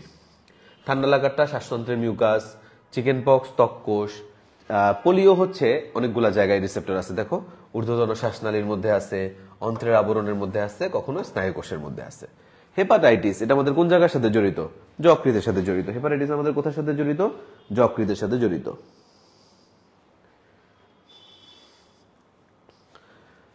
ফাজ ব্যাকটেরিয়া, টি2 ব্যাকটেরিওফাজ, মানে একদম স্পেসিফিক কোন ব্যাকটেরিয়া? E. coli bacteria. এটা মাথায় রাখতে হবে কিন্তু। টিএমবি নামই বলছে টোবাকো মোজাইক ভাইরাস, তাহলে কার গাছে হবে? তামাক গাছ। তাহলে কোথায় হবে? তামাক গাছে। আচ্ছা, এখন আসো ইমার্জিং ভাইরাস। এই ভাইরাসগুলো হচ্ছে প্রথম যখন সৃষ্টি হয়েছিল তখন অন্য কোনো প্রাণীর রোগ তৈরির জন্য দায়ী ছিল, কিন্তু যত দিন গেছে তত দেখা গেছে এই ভাইরাসগুলো এখন মানুষের দেহে রোগ তৈরি করা শুরু করছে। এই যে মানুষের দেহে রোগগুলোর হুট করে আবির্ভাব হওয়া বা এমার্জ করা, এই কারণে ভাইরাসের নাম হয়ে গেছে কি? Emerging virus. এই ভাইরাসের নাম তুমি সেম হেন্স করোনা দিয়েও মনে রাখতে পারো।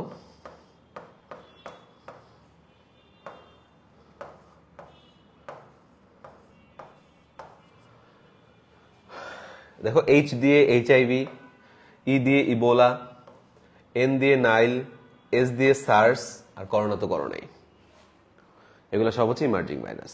এখন একটা শব্দ আসছে ভিরিয়ন, আমি তোমাকে একটু পরে দেখাচ্ছি। দেখো এখানে আবার সাব ভাইরাল সত্তা বলে আসছে ভিরয়েড, প্রিয়ন, স্যাটেলাইট। আচ্ছা এখানে আমরা পড়বো, ঠিক আছে? আচ্ছা শব্দগুলা কি? শব্দগুলো হচ্ছে ভিরিয়ন,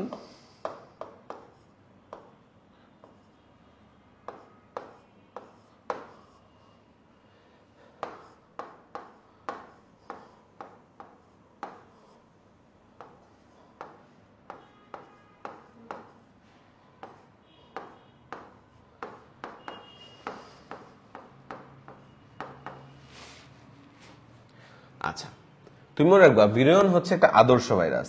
আদর্শ ভাইরাস মানে সে কি দ্বারা তৈরি? সে হচ্ছে প্রোটিন আর নিউক্লিক অ্যাসিড দ্বারা গঠিত। এবং যেহেতু সে আদর্শ ভাইরাস, তাহলে তো আর সে চুপচাপ বসে থাকবে না, সে কি করবে? রোগ তৈরি করবে। তার মানে সে হচ্ছে কি? সংক্রমণক্ষম।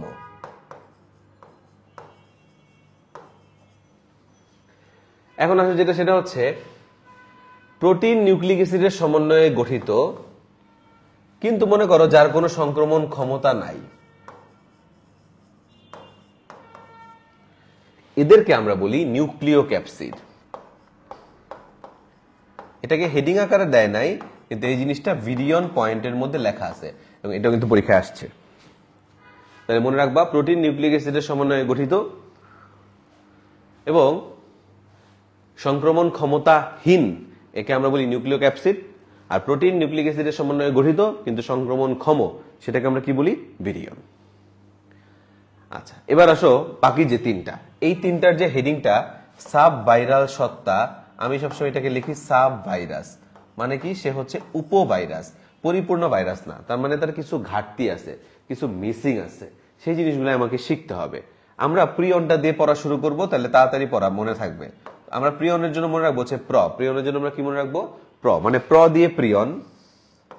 যদি বলে কি দ্বারা নির্মিত, বলবো প্রোটিন দ্বারা নির্মিত। কার দেহে রোগ তৈরি করে? বলবো প্রাণী দেহে রোগ তৈরি করে। তাহলে আবার উত্তর দাও, প্রিয়ন প্রোটিন দ্বারা নির্মিত, তাহলে প্রিয়নের দেহে কি নাই? প্রিয়নের দেহে নিউক্লিক অ্যাসিড নাই। প্রাণীতে রোগ তৈরি করে, তাহলে কার রোগ তৈরি করবে না? উদ্ভিদ দেহে রোগ তৈরি করবে না। ঠিক আছে? আচ্ছা এবার আবার ঘুরায় উত্তর দাও। প্রিয়ন প্রাণী রোগ তৈরি করছে, তাহলে ভিরয়েড কার দেহে রোগ তৈরি করবে? উদ্ভিদ দেহে রোগ তৈরি করবে। এবং তুমি জানো উদ্ভিদ দেহে রোগ তৈরি করতে হলে কোন নিউক্লিক অ্যাসিড থাকা লাগে? আরএনএ। তার মানে ভিরয়েড হচ্ছে আরএনএ নির্মিত উদ্ভিদ দেহে রোগ তৈরিকারী সত্তা। তাহলে ভিরয়েডের দেহে কি নাই? ভিরয়েডের দেহে নাই হচ্ছে তোমার ডিএনএ, ভিরয়েডের দেহে নাই হচ্ছে প্রোটিন। তাহলে ভিরয়েড কার দেহে রোগ তৈরি করতে পারবে না? প্রাণী দেহে রোগ তৈরি করতে পারবে না। তোমার দেহে একটা উদাহরণ দেওয়া আছে ক্যাডাং রোগ, নারিকেল গাছের হয়, এতটুকু মনে রাখবে, বেশি জানা দরকার নাই। আর স্যাটেলাইট হচ্ছে নিউক্লিক অ্যাসিড দ্বারা গঠিত, এর বেশি স্যাটেলাইটে কোনো কিছু করা লাগে না। এই হচ্ছে এই জিনিসগুলো আমি তোমাকে এই একটা জায়গায় করে দিলাম। এতে লাভ হলো কি আমাদের? সেটা লাভটা কি হলো আমি তোমাকে পড়াচ্ছি, দেখো এটা ছকটা পড়া হয়ে গেছে। দেখো ভিরিয়ন আদর্শ ভাইরাস বলছিলাম না? তাহলে আরএনএও থাকতে পারে, ডিএনএও থাকতে পারে, প্রোটিনও থাকবে। কার দেহে রোগ তৈরি করে? উদ্ভিদ প্রাণী সবার দেহে রোগ তৈরি করতে পারে, কারণ বলছি তো আমরা সে আদর্শ ভাইরাস। ভিরয়েড আগে তো আমরা কি পড়ছি? প্রিয়ন। তাহলে প্রিয়নটা শেষ করি, কি মনে রাখতে বলছে? প্র। তাই দেখো কি দ্বারা গঠিত? প্রোটিন দ্বারা গঠিত। তাহলে কি নাই? নিউক্লিক অ্যাসিড নাই। কার দেহে রোগ তৈরি করে? প্রাণী দেহে রোগ তৈরি করে। তাহলে ভিরয়েড কার দেহে রোগ তৈরি করবে? উদ্ভিদের দেহে। উদ্ভিদের দেহে রোগ তৈরি করতে কি থাকে? আরএনএ। তাহলে কি নাই? ডিএনএ নাই, প্রোটিন নাই। বাস, এই জিনিসগুলো তুমি যদি মনে রাখতে পারো তোমার জন্য এটা খুব ইজি হয়ে গেল। এটা কিন্তু পরীক্ষার জন্য ইম্পর্টেন্ট, কারণ এখান থেকে কিন্তু এমসিকিউ আসে।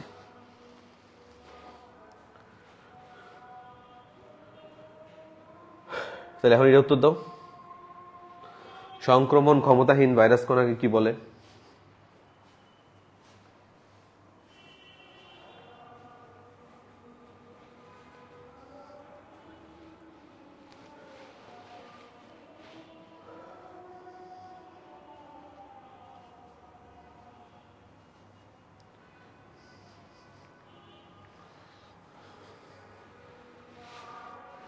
ভেরি গুড, নিউক্লিয়িক অ্যাসিড বলে।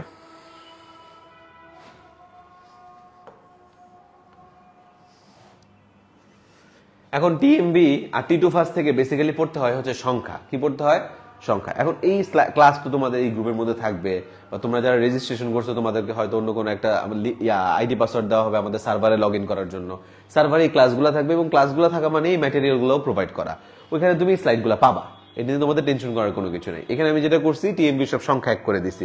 তো টিএমবি যখন পড়তে যাবা খালি সংখ্যাগুলো পড়বে, এর বাইরে কোনো কিছু পড়ার দরকার নাই। টি2 ফাজের ক্ষেত্রেও সেম কাজ। আসো, কোভিড-19 সৃষ্টিকারী করোনা ভাইরাস। এখান থেকে আমি তোমাকে অল্প কয়েকটা শব্দ পড়াবো, এই শব্দগুলাই তোমার জন্য ইম্পর্টেন্ট, এগুলাই তুমি সবসময় মনে রাখবা। তাহলে প্রথম কথা কি মনে রাখবা? এটা হচ্ছে মুকুটের মতো। কিসের মতো? মুকুটের মতো। আর কি মনে রাখবা? এটা হচ্ছে অখণ্ডিত গোলাকার এক সূত্রক আরএনএ ভাইরাস। এই চারটা মার্ক করার কারণ হচ্ছে প্রত্যেকটার বিপরীত শব্দ বসায় কোশ্চেন দিবে। অখণ্ডিত জায়গায় দিবে খণ্ডিত, গোলাকারের জায়গায় আরো অন্য কোনো একটা আকারের কথা বলবে, এক সূত্রকের জায়গায় বলবে দ্বিসূত্রক, এবং আরএনএ ভাইরাসের জায়গায় কি দিয়ে দিবে? ডিএনএ ভাইরাস দিয়ে দিতে পারে। এই কারণেই শব্দগুলো আমাদের মনে রাখতে হবে। আর কি মনে রাখবা? আর মনে রাখবা হচ্ছে এটাকে প্যান্ডেমিক বা বৈশ্বিক মহামারী হিসেবে ঘোষণা করা হয়েছে কবে? 11 মার্চ 2020। এটা যদিও সাধারণ জ্ঞান, বাট স্টিল আমরা এখানে একটা শব্দ শিখলাম, সেটা হচ্ছে কি? প্যান্ডেমিক বা বৈশ্বিক মহামারী। এখন আমি তোমার বইয়ে এই কোভিড-19 নিয়ে আরো অনেক কথাবার্তা অর্থনৈতিক গুরুত্বের মধ্যে লেখা আছে। তো বইয়ে যদিও জিনিসগুলো পরে লেখা, কিন্তু আমি তোমাদের পড়ার সুবিধার জন্য কোভিড নিয়ে সবগুলা কথা একবারে শেষ করে ফেলবো। ঠিক আছে? আমার স্লাইডে এখন এরপরই কোভিডের বাকি কথাগুলো আসবে। এগুলো সব হচ্ছে তোমার অর্থনৈতিক গুরুত্বের অপকারিতার মধ্যে আছে। আচ্ছা, বইয়ে তো অনেক কিছু লিখছে, আমার তো আসলে এত কিছু পড়তে পারবো, কিন্তু আমার টার্গেট তো আসলে কি? পরীক্ষায় ভালো করা, তাই না? তার মানে আমি এমন কিছু করবো না যেন আমি পরীক্ষার হলে জিনিসটা মনে রাখতে না পারি। তার মানে আমার জন্য যতটুকু মনে রাখা সম্ভব অতটুকু আমরা করবো। তাহলে আসো, কোভিড-19 এর জন্য কি কি অবশ্যই মনে রাখতে হবে। প্রথম কথা হচ্ছে এই কোভিড-19 যখন আমাদের দেশে প্রথম আসে তখন আমরা দুটো নতুন শব্দের সম্মুখীন হই, একটা কি? আইসোলেশন, আর একটা হচ্ছে কোয়ারেন্টাইন। সোজা কথা, যখন একটা রোগ মানুষ থেকে মানুষে ছড়ায়, এই ধরনের রোগ চারপাশে দেখা দিলে আমাদের সবার উচিত এদেরকে অ্যাভয়েড করা। যদি আমরা এর সংস্পর্শে চলে আসি তাহলে আমাদেরকে একটা সার্টেন সময় নিজেদেরকে কোথাও আবদ্ধ করে রাখা, এটাকে আমরা আইসোলেশন বা কোয়ারেন্টাইন বলে থাকি। আর এর জন্য টাইম পিরিয়ড আছে, এর হাফ লাইফের উপর ডিপেন্ড করে। শুরুতে কেউ বলছে 27 দিন, 28 দিন, কেউ বলছে 7 দিন, 35 দিন, মানে এক একজন এক এক মতো বলে গেছে। কিন্তু পরবর্তীতে একটা আইডিয়াল টাইম পিরিয়ড কত ধরা হয়েছে? 14। যদিও যেটা পরে 7 দিনে নামায় আনা হয়েছে, তাও আমরা 14 দিনের কথাটা মনে রাখবো। ঠিক আছে? আচ্ছা, তারপর তোমার কি মনে রাখতে হবে? লক্ষণ। সত্যি কথা বলতে কোভিড ইটসেলফ আমাদের চারপাশে যখন আসছে, সে কোনো নির্ধারিত লক্ষণ নিয়ে আসে নাই। এমন অনেকে আসছে আমাদের চারপাশে যার কোভিড কোনো লক্ষণ নাই, টেস্ট করলে দেখা গেছে পজিটিভ। আবার একদল আসছে আমাদের চারপাশে ঘুরে বেড়াইছে, লক্ষণই লক্ষণ, কিন্তু জীবনে স্বীকার করে নাই। ঠিক আছে? কারণ ওই সময় একটা ট্যাবু ছিল যে কোভিড হইলে হয়তো তুমি আর কোনোদিন বেহেস্তে যাবা না। এই কারণে মানুষজন কোভিড হইলে এই জিনিসগুলো আর বলতো না, বা লক্ষণ থাকলে ওষুধ খাই আসতো, আসে এমনটা ভাব নিত ওর কিছুই হয় নাই। আচ্ছা যাক, তাহলে এখন আসলে এখানে লক্ষণ থেকে বইয়ে যেভাবে লিখছে, আমাকে বইয়ের লাইনটাকে তোমার প্রায়োরিটি দিতে হবে। দেখো বইয়ের লক্ষণে লিখছে প্রথম প্রকাশ পায় জ্বর, এটা কিন্তু একটা আলাদা করে ফেলো লাইনটাকে। যদি প্রশ্ন করে প্রথম কে প্রকাশ পায়, আমাদের তো জ্বর। প্রথম কে প্রকাশ পায়, জ্বর। আচ্ছা, এরপরে কি? শুকনা কাশি। এরপরে কি বলছে? শ্বাসকষ্ট। এই তিনটাকে দেখো বলছে প্রধান লক্ষণ। এই তিনটা কি? প্রধান লক্ষণ। তাহলে মনে রাখবো, প্রথম প্রকাশ পায় জ্বর, আর জ্বর, শুকনা কাশি, শ্বাসকষ্ট, এই তিনটা কি? প্রধান লক্ষণ। আর বাকিগুলো হচ্ছে এমনি লক্ষণ। দেখো কি বলছে? গলা ব্যথা, মাথা ব্যথা, দুর্বলতা, পাতলা পায়খানা, মাংসপেশিতে ব্যথা, শেষ পর্যন্ত নিউমোনিয়ার মধ্যে জটিলতা হতে পারে। তাহলে খেয়াল করে, এগুলো সবই কিন্তু লক্ষণের পার্ট। কিন্তু তোমাকে পরীক্ষায় যদি প্রশ্ন করে নিচের কোনটা প্রধান লক্ষণ বা প্রথম প্রকাশ পায়, তখন কিন্তু অ্যান্সার খালি প্রথম তিনটার মধ্যেই সীমাবদ্ধ। এই কারণে তুমি প্রথম তিনটাকে ভালো মতো মনে রাখবা। আচ্ছা, এবার আসো, এই একটা অসুখ, এটা আমাদের জানি আমরা কি, আমাদের শ্বসনতন্ত্রের অসুখ। এটা তাহলে ছড়াইছে কিভাবে? আমরা যখন হাঁচি কাশি দিতাম, কথাবার্তা বলতাম, তখন যে সিক্রেশন গুলো আমাদের নাক মুখ দিয়ে বের হইতো, এটার মাধ্যমে রোগটা ছড়াইতো। এবং আমাদের ঠিক ক্লোজ প্রক্সিমিটিতে যে থাকবে, তারও কোন রুট দিয়ে এটা এন্ট্রি নিবে? নাক আর মুখ দিয়ে এন্ট্রি নিবে।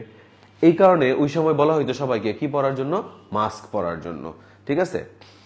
এবং আমরা আমাদের নাক বা মুখের কাছে আমাদের শরীরের কোন অংশটা সবচেয়ে বেশি নেই? হাত। এই কারণে কি বলা হয়তো বারবার ভালো করে হাত কি করতে? স্যানিটাইজ করতে, বা সাবান দিয়ে ভালো মতো হাত ধুইতে। এগুলো ছিল হচ্ছে এই সমস্ত জিনিস বলার প্রধান কারণ। এগুলো যদি আমরা মানতাম, তাহলে আমরা এই রোগটা খুব সুন্দর নিয়ন্ত্রণ করতে পারতাম। আচ্ছা, এখন আসলে এই রোগ যার হয়েছে সবাইকে মারা গেছে না, একটা সার্টিন জনগোষ্ঠী মারা গেছে। স্পেশালি মনে রাখবো, কোভিড এর একটা টেন্ডেন্সি ছিল, তারা কি করতো? রক্ত জমাট বাঁধায় ফেলতো। তো রক্ত তো শরীরের যে কোনো জায়গায় জমাট বাঁধতে পারে, কিন্তু সব জায়গাটা সবসময় সিরিয়াস না। কিন্তু সবচেয়ে সিরিয়াস একটা জায়গা হচ্ছে, সেটা হচ্ছে আমাদের হৃৎপিণ্ড থেকে যে ফুসফুসীয় ধমনী বের হয়। এই ফুসফুসীয় ধমনীর মধ্যে যদি কোনো কারণে রক্ত জমাট বাঁধে, ওই রোগীগুলোকে বাঁচানো হচ্ছে সবচেয়ে টাফ। কারণ কি? এই রক্তগুলাই পরবর্তীতে ফুসফুসে যে অক্সিজেন কার্বন ডাইঅক্সাইড এক্সচেঞ্জ করবে, দেন অক্সিজেন যুক্ত রক্ত আবার কি আসবে? হৃৎপিণ্ডে ফেরত আসবে। তার মানে তোমার যদি কোনো কারণে ওই চ্যানেলের মধ্যে একটা ব্লক থাকে, তাহলে তোমার ফুসফুসে কার্বন ডাইঅক্সাইড যুক্ত রক্ত কি পৌঁছাতে পারতেছে না তো। আর বায়ুমন্ডল থেকে তুমি যতই অক্সিজেন টানো না কেন, এই অক্সিজেন তো কারোর সাথে গ্যাসিয়াস বিনিময় করতে হবে। সে যদি কাউকে না পায়, তাহলে কি সে বিনিময় করতে পারবে না। এই কারণে দেখা গেছিল যে কোভিডে আক্রান্ত ব্যক্তি যদি ফুসফুসীয় ধমনীর এখানে রক্ত জমাট বেঁধে যায়, তাহলে ওই রোগীগুলোকে বাঁচাই দিয়ে আমাদের কি হইতো? সবচেয়ে কষ্ট হইতো। সবচেয়ে কষ্ট মানে কি? 95% কেসেই ওই রোগীগুলো মারা গেছিল। তাহলে এখানে দেওয়া আছে, আমি তোমাকে বলছিলাম যে কি মেনে চলতে হবে, কেন রোগটা ছড়াইলো, কি করলে আমাদের ভালো থাকতো। ও হ্যাঁ, তখন একটা বলছিল যে আমরা মানুষে একটা ন্যূনতম দূরত্ব বজায় রাখতে, সামাজিক দূরত্ব বলতাম আমরা। এটা কয় ফিট? 3 ফিট। যদি এটা বাঙালি কখনো মানে নাই। আক্রান্ত অঙ্গে আসো, যেটা আমি বলছিলাম যে কোথায় আক্রান্ত হইলে রোগীকে বাঁচানো সবচেয়ে টাফ হয়ে পড়ে? যদি সে ফুসফুসের ধমনীতে হয়।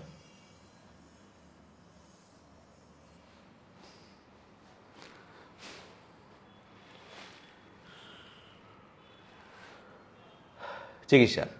চিকিৎসা বলে এখানে অনেকগুলো ওষুধের নাম লেখা আছে, অনেকগুলো বোল্ড করা ওষুধের নাম লেখা আছে। তুমি খালি রিডিং করবা, একটা মুখস্থ করবা না। কেন? কারণ এই কোনোটাই কোভিড চিকিৎসায় যথার্থ ভূমিকা পালন করে নাই। যেহেতু বই লিখছে, এই কারণে আমরা পড়বো। আমরা যেটা মনে রাখবো সেটা হচ্ছে, সিরিয়াস রোগীদের ক্ষেত্রে আমরা কি ব্যবহার করছি? ডেক্সামিথাসিন। সিরিয়াস রোগীদের ক্ষেত্রে আমরা কোন ওষুধ ব্যবহার করছি?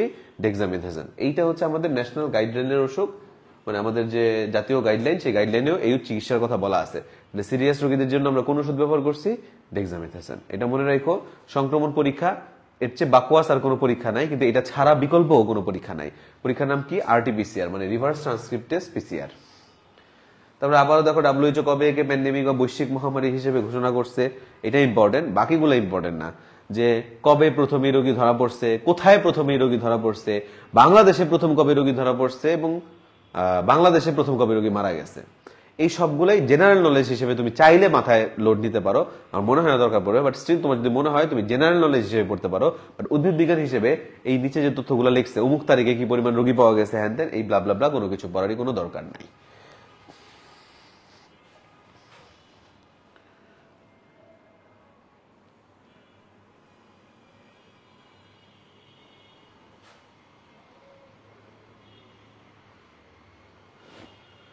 আচ্ছা,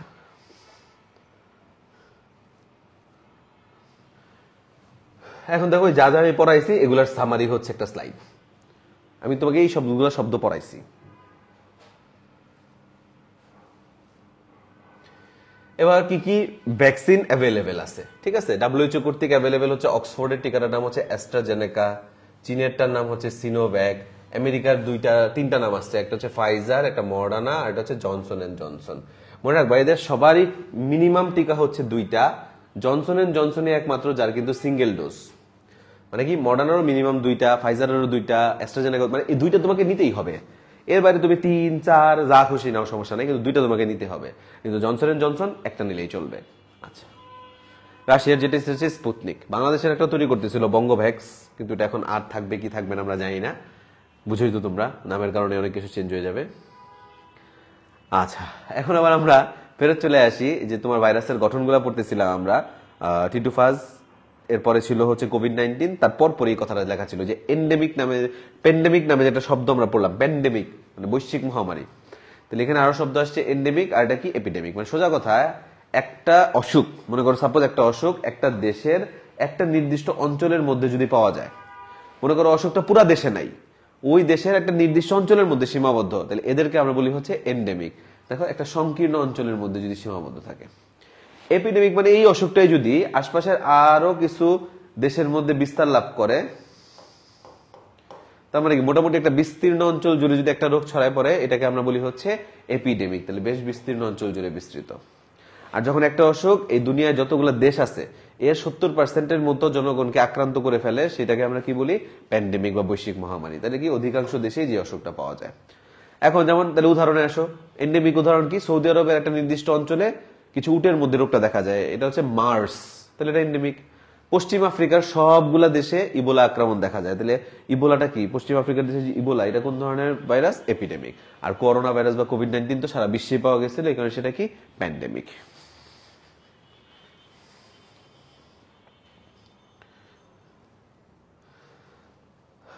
আচ্ছা, এখন আসো, আমাদের বইয়ে লাইটিক এবং লাইসোজেনিক চক্র বলে 2টা চক্র আসছে। এখন এখানে অনেক কথাবার্তা লেখা আছে, আমার দরকার অ্যাডমিশন টেস্ট। আমরা যেহেতু অ্যাডমিশন টেস্ট ফোকাস করি পড়ি, আমার অ্যাডমিশন টেস্টের কথা চিন্তা করলে আমাদের এখান থেকে যেগুলো এমসিকিউর জন্য ইম্পর্টেন্ট সেটা আমরা শিখবো। আমি তোমাকে একটা জায়গায় লেখাই দিব এরকমই ছবির পাশে, তুমিও তোমার বই বা যেটার মধ্যে পড়তেছো এখানে জিনিসগুলো লিখে রাখো। সেটা হচ্ছে লাইটিক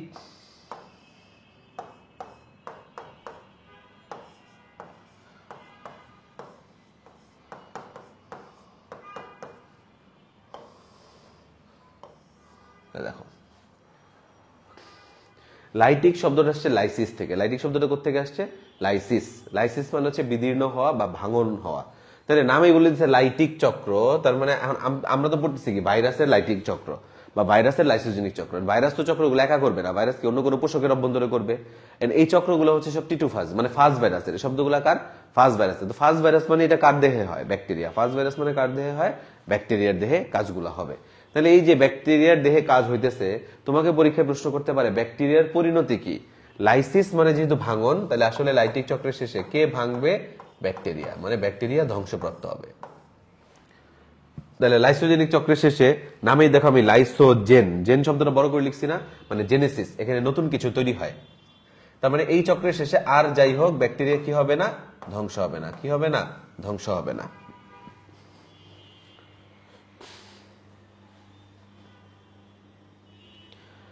আচ্ছা, এখন আসো লাইটিক চক্র সম্পাদন করে। দেখো টিটা আমি বড় করে লিখছি না, মানে টি সিরিজের যতগুলা ফাজ আছে, মানে T2, T4, T6। আর লাইসোজেনিকের এল বড় করে লিখছি, দেখো ল্যামডা সিরিজের যতগুলা ফাজ আছে, ল্যামডা সিরিজ, কুলিফাজ, ল্যামডা সিরিজের ফাজ। এখন দুইটাই তো সংখ্যা বৃদ্ধির চক্র, তাহলে কয়টা সংখ্যা বৃদ্ধি করে, লাইটিক চক্রের শেষে সংখ্যা বৃদ্ধি তৈরি করে 3টা, আর লাইসোজেনিকের শেষে করে মাত্র 2টা। তুমি দেখো একটা চক্রের শেষে ব্যাকটেরিয়া ধ্বংস হয়ে যেতেছে, আরেকটা কোনো প্রভাব নাই, 3টা ভাইরাস তৈরি করতেছে, আর এটা মাত্র 2টা। তাহলে যদি বলে কোনটা তীব্র চক্র, লাইটিক হচ্ছে তীব্র চক্র। ভাইরোলজির ভাষায় যারা তীব্র তাদেরকে আমরা বলি হচ্ছে ভিরুলেন্ট, তাদেরকে আমরা বলি ভিরুলেন্ট। আর যারা দুর্বল তাদেরকে আমরা বলি টেম্পারেট।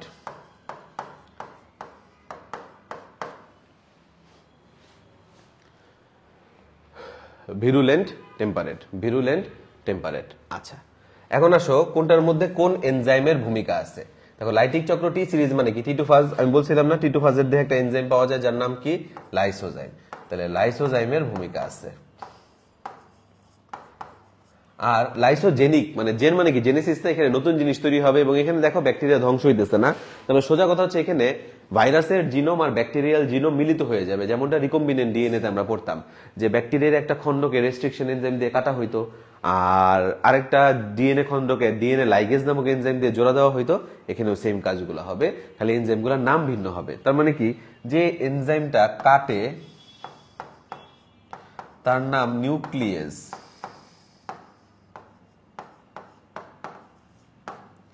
যে জোড়া দেয় তার নাম হচ্ছে ইন্টিগ্রেজ।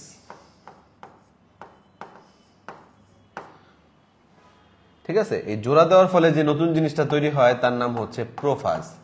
যে নতুন জিনিসটার নাম কি, প্রোফাজ। তাহলে প্রোফাজ কোন চক্রে দেখা যায়, লাইসোজেনিক। এটা কিন্তু লাইটিকে দেখতে পারবা না। কতক্ষণ সময় লাগে পুরা চক্র হইতে, লাইটিক চক্র সম্পাদনের সময় লাগে 30 মিনিট, কিন্তু লাইসোজেনিক এরকম কোনো কিছু লেখা নাই।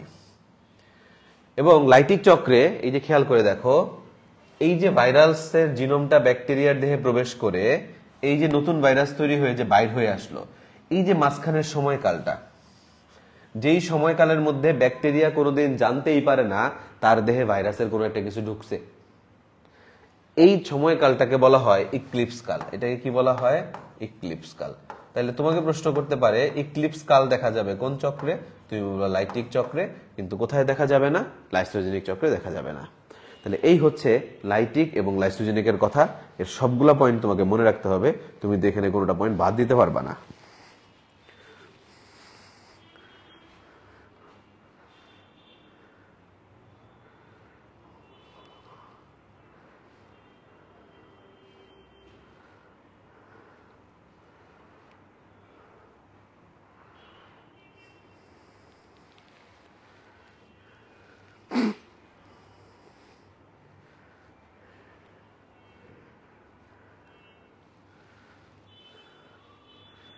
ঠিক আছে, আচ্ছা এদূর গেল। তাহলে আমি কিন্তু তোমাকে লাইটিক লাইসোজেনিক এক জায়গায় শেষ করাই দিলাম। আচ্ছা,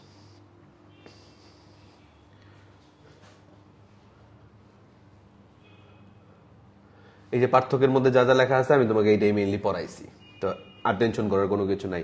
যে এক জায়গায় যে লেখাই দিছি অতটুকু মনে রাখতে পারলে চলবে। আচ্ছা, এবার আসো ভাইরাসের অর্থনৈতিক গুরুত্ব।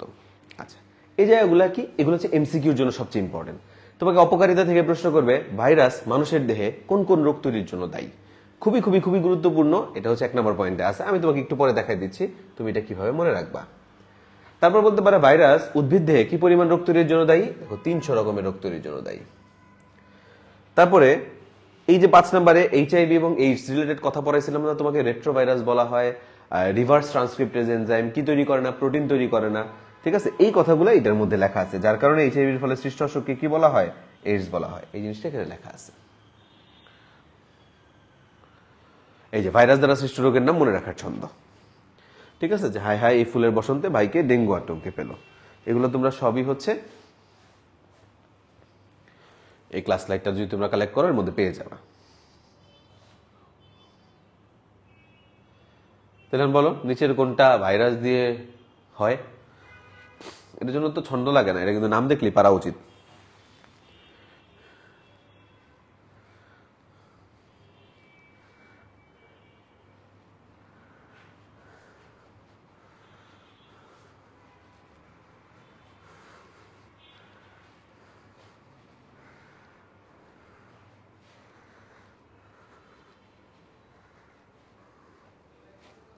Very good, polio. আচ্ছা, এখন তোমার বইয়ে কিছু রোগের বর্ণনা আসছে, যেমন ইবোলা, জিকা, নিপা, ডেঙ্গু তো আলাদা বর্ণনাই পড়বো আমরা, চিকুনগুনিয়া, এগুলো সব অর্থনৈতিক গুরুত্বের মধ্যে আছে। এখান থেকে যেগুলো ইম্পর্টেন্ট আমি এক জায়গায় রাখছি, একদম তোকে পড়াই দেখো। তোমাকে পরীক্ষায় প্রথম প্রশ্ন করবে যেটা, সেটা হচ্ছে ইবোলা এটা কিসের নাম। অনেকে ভুল করে বলে দেয় একটা ভাইরাসের নাম, কিন্তু মনে রাখতে হবে ইবোলা হচ্ছে একটা নদীর নাম। ইবোলা কিসের নাম, একটা নদীর নাম। দেখো ইবোলা হচ্ছে একটা নদীর নাম। এই নদীটা আফ্রিকার কঙ্গো নামে একটা দেশ আছে, এর জায়ার নামে একটা অঞ্চল আছে, তার পাশ দিয়ে গেছে। ওই নদীর তীরে একটা কৃষককে মৃত অবস্থায় পাওয়া গেছিল। দেখা গেছিল তার দেহের বিভিন্ন জায়গা থেকে প্রচুর রক্তক্ষরণ হয়েছে। তার মানে কি ওই জায়গার কোষগুলা কি ভালো ছিল না ফেটে গেছিল?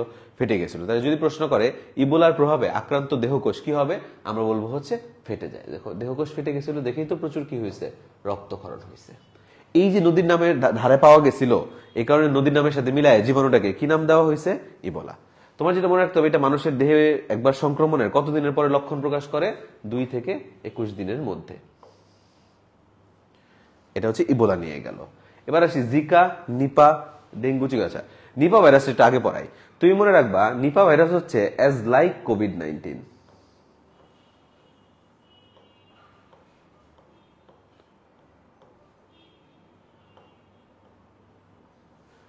দেখো এটা আরএনএ ভাইরাস। জানো কোভিডও বাদুরের মাধ্যমে ছড়াইতো, মানুষ বাদুর খাইছিল দেখি ছড়াইছে। এটাও বাদুরের মাধ্যমে ছড়ায়, কিন্তু কিভাবে? বাদুর আরেকটা খাবারকে ইনফেক্ট করে। ওই খাবার যদি মানুষ খায় তাহলে হয় সেটা কি, খেজুরের রস। এ কারণে কাঁচা খেজুরের রস খাইতে ইউজুয়ালি আজকাল মানা করা হয়। তাই তুমি মনে রাখবে এই রোগটা ছড়ায় বাদুরের মাধ্যমে, এবং কোন খাবারের মাধ্যমে? কাঁচা খেজুরের রসের মাধ্যমে। তাকায় দেখো এটা কোন সিস্টেমের অসুখ, শ্বসনতন্ত্র, মানে কি রেসপিরেটরি সিস্টেম, যেটা কোভিডেরও। আচ্ছা তাহলে এখন বাকি যেই রইল জিকা, ডেঙ্গু, চিকুনগুনিয়া। তুমি মনে রাখবা জিকা, ডেঙ্গু, চিকুনগুনিয়া এই তিনটার জন্যই এই কথাগুলা সেম। এটা কোন মশকি দিয়ে ছড়ায়? এডিস। কোন মশকি দিয়ে ছড়ায়? এডিস। এদের লক্ষণও 3টা, গায়ে ব্যথা, জ্বর, র্যাশ। এই 3টা কথা 3 জনের জন্যই সেম। ঠিক আছে? আচ্ছা তোমাকে যদি বলে এই 3টা অসুখের মধ্যে সবচেয়ে মারাত্মক কে, তুমি বলবা হচ্ছে ডেঙ্গু। কেন? এতে মৃত্যু ঝুঁকি আছে। কিন্তু যদি তোমাকে বলে এদের মধ্যে সবচেয়ে কষ্টদায়ক, মানে কি লক্ষণ সবচেয়ে বেশি প্রকাশ পায় কোনটা, মানে ব্যথা, জ্বর, র্যাশ সবচেয়ে বেশি প্রকাশ পায় কোনটায়, সেটা হচ্ছে চিকুনগুনিয়া। চিকুনগুনিয়ার ব্যথা 3 থেকে 4 মাস পর্যন্ত থাকতে পারে। ইনফ্যাক্ট এটা আর্থ্রাইটিসে কনভার্টও হয়ে যেতে পারে। তাহলে তীব্র লক্ষণ প্রকাশক, আর 3 থেকে 4 মাস পর্যন্ত ব্যথা থাকতে পারে। এবার বাকি থাকে জিকা। দেখো জিকা তাহলে কি, মনে রাখবা জিকা হচ্ছে প্রেগনেন্সির সময় খারাপ। কেন? কারণ জিকার হচ্ছে অমরা ক্রস করার ক্যাপাসিটি থাকে। তার মানে কোনো মা জিকা দ্বারা আক্রান্ত হইলে তার পুরোপুরি প্রভাবটা কিসের উপর পড়বে? তার ফিটাসের উপর পড়বে। তার ফিটাসের করটির অস্থি, মানে ক্র্যানিয়াল বোনস তৈরি হওয়ার সুযোগ পাবে না। করটির অভ্যন্তরে কি পাওয়া যায়? মস্তিষ্ক। যার কারণে মস্তিষ্কটাও পুরোপুরি ডেভেলপ হওয়ার চান্স পাবে না। এই কারণে ছোট মাথা এবং অপরিণত মস্তিষ্ক নিয়ে বাচ্চাটা জন্মাবে, যে কন্ডিশনটাকে আমরা বলে থাকি মাইক্রোসেফালি। কি বলে থাকি?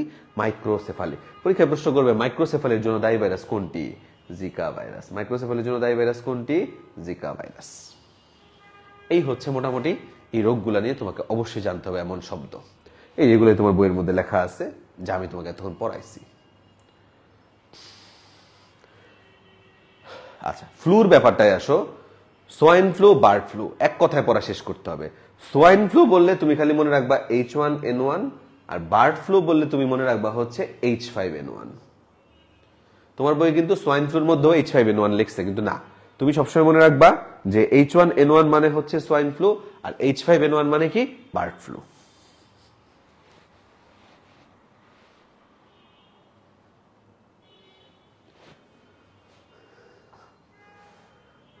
আচ্ছা এখানে আছে কোন ভাইরাস আমাদের কোন ক্যান্সারের জন্য দায়ী। যদিও এটা আমরা ভাইরাসের একদম লাস্ট স্লাইডে পাবো, বাট এখানে আছে, আমরা একবার একটু রিডিং করে ফেলি। যে হেপাটাইটিস বি ভাইরাস দিয়ে হচ্ছে লিভার ক্যান্সার হয়, প্যাপিলোমা ভাইরাস দিয়ে হয় হচ্ছে অ্যানোজেনিটাল ক্যান্সার বা জরায়ু মুখ ক্যান্সার, ক্যাপোসি সার্কোমা দিয়ে হয় হচ্ছে, মানে হারপিস সিমপ্লেক্স দিয়ে হয় হচ্ছে ক্যাপোসি সার্কোমা। হারপিস সিমপ্লেক্স দিয়ে কি হইতেছে? ক্যাপোসি সার্কোমা। সবার হবে না কিন্তু মনে রাখবা, যাদের এইচআইভি আছে তাদের হবে। ঠিক আছে? যাদের এইচআইভি আছে তাদেরই কি সম্ভব হারপিস দিয়ে হইলে ক্যাপোসি সার্কোমা নামক স্কিন ক্যান্সারটা হবে। দেখো এই যে পয়েন্টে লেখা আছে 16 নম্বর পয়েন্টে, ক্যাপোসি সার্কোমা এইচআইভি সম্পর্কিত রোগীদের ত্বক ক্যান্সার। আচ্ছা চিকুনগুনিয়ার মধ্যে দেখো সেম কথাই লেখা, আরএনএ ভাইরাস, এডিস মশকি দিয়ে ছড়ায়, জ্বর, ব্যথা, র্যাশ শরীরের মধ্যে লক্ষণ। তারপর বলছিলাম না ব্যথাটা অনেক দিন থাকবে, কয়দিন? 3 থেকে 4 মাস। এই যে 3 থেকে 4 মাস। এবার আসছে উপকারিতা। এই প্রথম কিছু রোগের নাম লিখে বলছে, এই রোগগুলার টিকা বা প্রতিষেধক বা ভ্যাকসিন কোথা থেকে প্রস্তুত করা হয়? ভাইরাস থেকে প্রস্তুত করা হয়। ঠিক আছে? আচ্ছা এগুলোই আমি তোমাকে দেখো কি হয় তুমি মনে রাখবা। এই যে ভাইরাস দ্বারা তৈরি টিকা এবং ভাইরাস থেকে তৈরি ঔষধ। টিকার জন্য বসিরের পোলা জিন্স পরে হামের টিকা দিতে যাচ্ছে, আর ওষুধ হচ্ছে এইভাবে তুমি মনে রাখবা, ঠিক আছে? এই জিনিসগুলা কিন্তু পরীক্ষায় কিন্তু এগুলা থেকে প্রশ্ন আসতে পারে। তাই এখন উত্তর দাও, নিচের কোনটা ভাইরাসের উপকারিতা?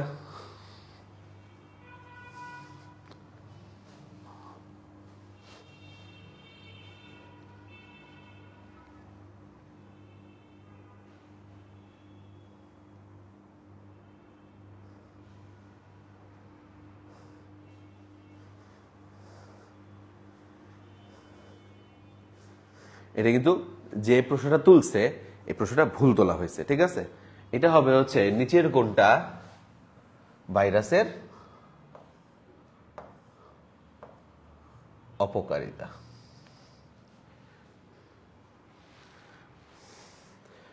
এভাবে প্রশ্নটা হইতে পারতো, অথবা বলতে পারতো নিচের কোনটা ব্যাকটেরিয়ার উপকারিতা নয়, কারণ প্রশ্নের অ্যান্সার হচ্ছে এটা। দেখো এ সি ডি এগুলো হচ্ছে ব্যাকটেরিয়ার উপকারিতা, এ সি ডি ব্যাকটেরিয়ার উপকারিতা, আর বি হচ্ছে ভাইরাসের অপকারিতা, ঠিক আছে? তাহলে প্রশ্নটা কিন্তু খেয়াল রাখো, নিচের কোনটা ভাইরাসের উপকারিতা ভাবে লেখা হয়েছিল, কিন্তু প্রশ্নটাই একটু ভুল আসছিল এই বছর। প্রশ্নটা হওয়ার কথা ছিল এইটা। এখন আসি যে ভাইরাস দিয়ে উদ্ভিদের কোন কোন রোগ তৈরি হয়, তুমি কি হয় পড়বা। সোজা কথা, চলে থাকতে আমরা ওয়ার্ড বুক বই পড়তাম, এসব সবজি চিনি, ওই পড়াটাই কাজে লাগাবো। আমরা সবাই জানি টোবাকো মোজাইক ভাইরাস, তাহলে নিঃসন্দেহে কার রোগ তৈরি করবে? তামাকের।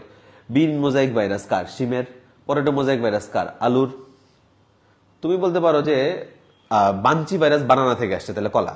তুমি বললো সব মানলাম, কিন্তু বুশি স্ট্যান্ড নামে কোনো সবজি তো আমরা চিনি না, তোমার চেনাও লাগবে না, কিন্তু তুমি তো জানো বুশি স্ট্যান্ড একটা সবজির রোগ তৈরি করবে। এবং এখানে কয়টা ট আছে? দুইটা ট দিয়ে তুমি তোমার জীবনে একটা সবজি চিনছো, সেটাকে টমেটো। তাহলে বুশি স্ট্যান্ড কার রোগ তৈরি করতেছে? টমেটো। তাহলে এই সবগুলা বাদ দিলে থাকতেছে কে? Tungro virus. এটা কার রোগ তৈরি করে? ধানের। এটা কার রোগ তৈরি করে? ধানের। এখন এক বছর পরীক্ষায় প্রশ্ন আসছে, নিচের কোনটা উদ্ভিদ ভাইরাস? অপশন ছিল টুংরো, হাম, হেপাটাইটিস, জলাতঙ্ক। তুমি বলো, তুমি কখনো শুনছো তোমার কোনো বন্ধুর টুংরো রোগ হয়েছে? তা তো কখনো শুনো নাই। তার মানে টুংরো কখনোই কোনো মানুষের হওয়া সম্ভব না। এটা হইলে কার হবে? অবশ্যই অবশ্যই কোনো উদ্ভিদেরই হবে। এখানে আসো, এখানে আমি তোমাকে কিছু মার্কিং করে, মানে কিছু জোড়া মিলাই দিব। তোমার কাজ হচ্ছে ওই জোড়াগুলো এক জায়গায় রাখা। কিরকম কি কি দেখো, এক ভ্যারিসেলা জোস্টার দিছি, ভ্যারিওলাকে এক দিছি, আর এদিকে দেখো ভ্যাকসিনিয়াকে এক দিছি। তাহলে তুমি এই তিনটাকে একটা বক্সের মধ্যে লিখে রাখবা, ভ্যারিওলা, ভ্যারিসেলা, ভ্যাকসিনিয়া। কেন? তাকায় দেখো, ভ্যারিওলার অসুখের নাম গুটি বসন্ত, ভ্যারিসেলার নাম জল বসন্ত, ভ্যাকসিনিয়ার নাম গো বসন্ত। তার মানে তিনটাই বসন্ত, কিন্তু এক একটা এক এক বসন্ত। এটা বোঝানোর জন্য এই তিনটাকে আমরা এক দিছি। আচ্ছা, এবার আসো দুই, papilloma virus, polyoma virus, polio virus. এই তিনটাকে তুমি দুই দিবা। পোলিও ভাইরাস তো পোলিওমাইলাইটিস, পোলিওমা ইঁদুরের টিউমার, পোলিওমা কি? ইঁদুরের টিউমার। আর প্যাপিলোমা কি? অ্যানোজেনিটাল ক্যান্সার। তারপরে আসো এই যে H1N1, H5N1 তোমাকে পড়াইছি, এই দুটো হচ্ছে তিন।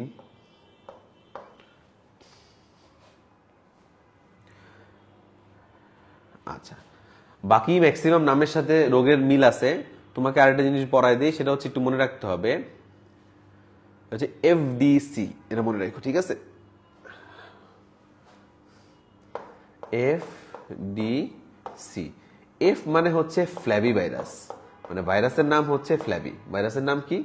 ফ্ল্যাবি। কারা? মনে রাখবা, ডেঙ্গি এবং হেপাটাইটিস সি। ডেঙ্গি এবং হেপাটাইটিস সি,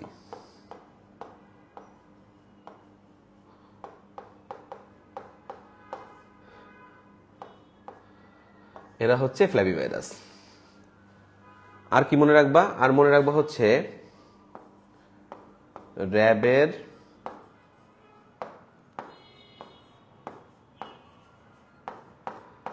বুলেটের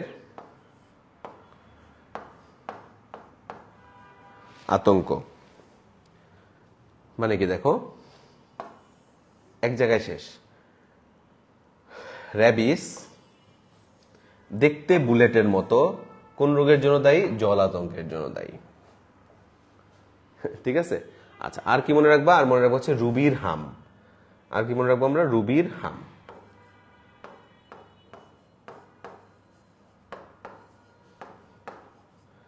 তার মানে হাম রোগের জন্য দায়ী কে? রুবিওলা। হাম রোগের জন্য দায়ী কে? রুবিওলা। এই কয়টা জিনিস তোমাকে অবশ্যই অবশ্যই এবং অবশ্যই মনে রাখতে হবে।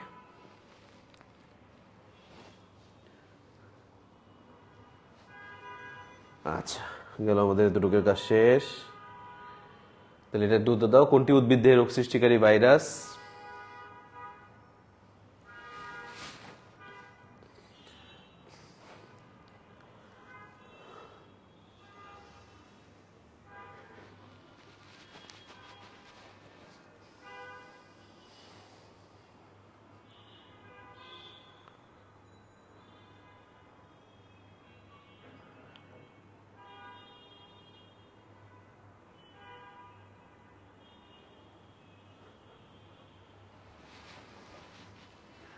Very good, tungro virus. Swine flu রোগের জন্য দায়ী ভাইরাস কোনটি?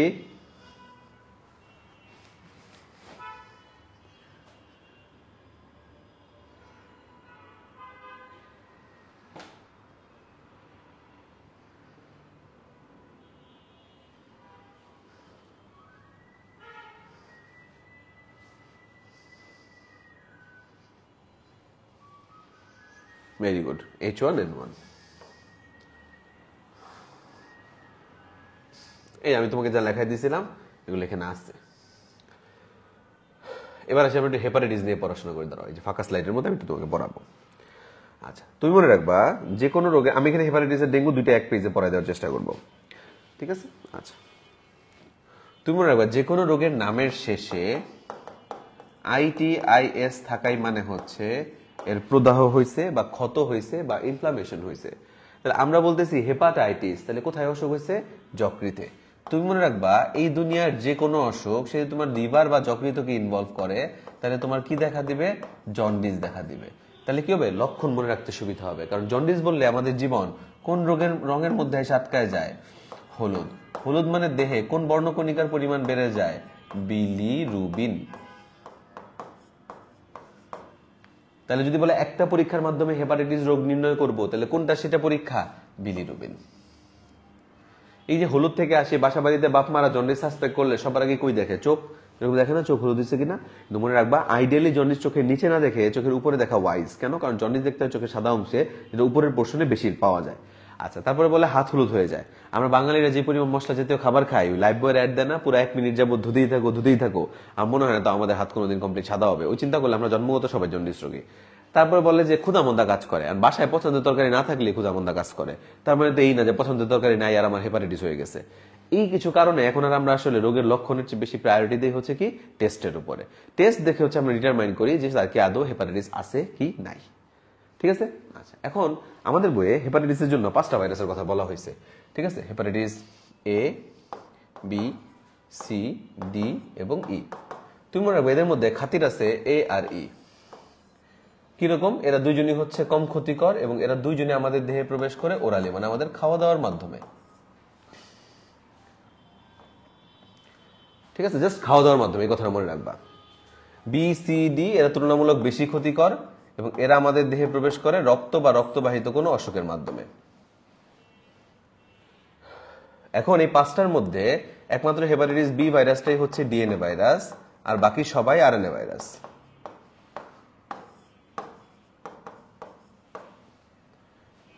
এখন এদের গ্রুপগুলোর নাম যদি পড়ো তুমি দেখবা কি বি ভাইরাসের গ্রুপের নাম হেপা ডিএনএ, সি তো মাত্র তোমাকে পড়াইছি এফডিসি মানে ফ্ল্যাভি, ডি হচ্ছে ডিফেক্টিভ, ছকের মধ্যে দেখবা অসম্পূর্ণ ভাইরাস। এই কারণে আসলে হেপাটাইটিস ডি নিয়ে কোনো আলোচনা করার দরকার পড়ে না। এ আর ই যেহেতু অন্ত্রে রোগ তৈরি করে, অনেক আগে দুটাকে একটা গ্রুপেই রাখা হয়েছিল, সেই গ্রুপটার নাম ছিল এন্টারো ভাইরাস। রিসেন্টলি ই কে আবার গ্রুপের নাম চেঞ্জ করে দেওয়া হয়ে গেছে ক্যালিসি ভাইরাস। ঠিক আছে? Calici virus. আচ্ছা, এখন আসি এদের আয়তন। তো ডিএনএ আর এর মধ্যে নরমালি আমরা কাকে বেশি সম্মান দিই? ডিএনএ কে। সম্মানের খাতিরে মনে রাখবা বি ভাইরাস যেটা ডিএনএ ভাইরাস, এটা আকারে সবচেয়ে বড়। কত? 42। তুমি মনে রাখবা বি 42। বি 42। খাতির ছিল কার কার? এ আর ই, দেখো দুজনই 27 ন্যানোমিটার। সি আর ডি, ডি যদিও 35, কিন্তু আমি আবার বলতেছি ডি আমরা পড়বো না, কারণ ডি স্ট্যান্ডস ফর ডিফেক্টিভ। তাহলে আমরা যেটা পড়বো সেটা হচ্ছে সি। তাকে দেখো পুরো আয়তনের ছকে একমাত্র রেঞ্জ যুক্ত আয়তন আছে কার? সি। রেঞ্জ দেখলে বুঝবা সি। আবার দেখো রেঞ্জের দুই পাশে কি 30 থেকে 38, মানে 3 সংখ্যাটা কমন। সি কয় নম্বর অক্ষর? 3 নম্বর অক্ষর। এভাবে মনে রাখা যায়, এগুলো ছোটখাটো গোজামেল। আচ্ছা, এখন আসো কে এর সুপ্তকাল কত দিন, ভালো মতো খেয়াল করো। 14 দিন দিয়ে শুরু হইলে অ্যান্সার হচ্ছে এ অথবা সি।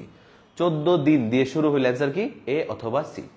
তুমি জানো এ আর সি এর মধ্যে কে বেশি ক্ষতিকর? সি বেশি ক্ষতিকর। তাইলে পরিধির দিক বিবেচনা করলে কার পরিধি বড় হওয়া উচিত? সি এর পরিধি বড় হওয়া উচিত। কত হওয়া উচিত আমার জানা দরকার নেই, খালি মনে রাখবা 14 দিয়ে শুরু হইলে এ অথবা সি। যেটা কম ক্ষতিকর তার রেঞ্জ ছোট, যে বেশি ক্ষতিকর তার রেঞ্জ বড়, কারণ এই রেঞ্জের লাস্ট লিমিট কখনো চেঞ্জ করবে না। তো এটা হচ্ছে 14 থেকে 28 দিন, এটা হচ্ছে 14 থেকে 180 দিন। আর হেপাটাইটিস বির জন্য যেই সংখ্যায় বলবে শুরুতে 4, 45 থেকে 180। দেখো 42 এ শুরু ও 4, 45 এ শুরু কি 4। ডি তো আমি আগেই বলছি দরকার নেই পড়ায়, বাকি রইল কি ই। ই হচ্ছে 21 থেকে 56। ডি যদি 21 থেকে 49, তুমি 21 থেকে 56 হিসেবে ই মনে রাখো, তাইলেই চলবে।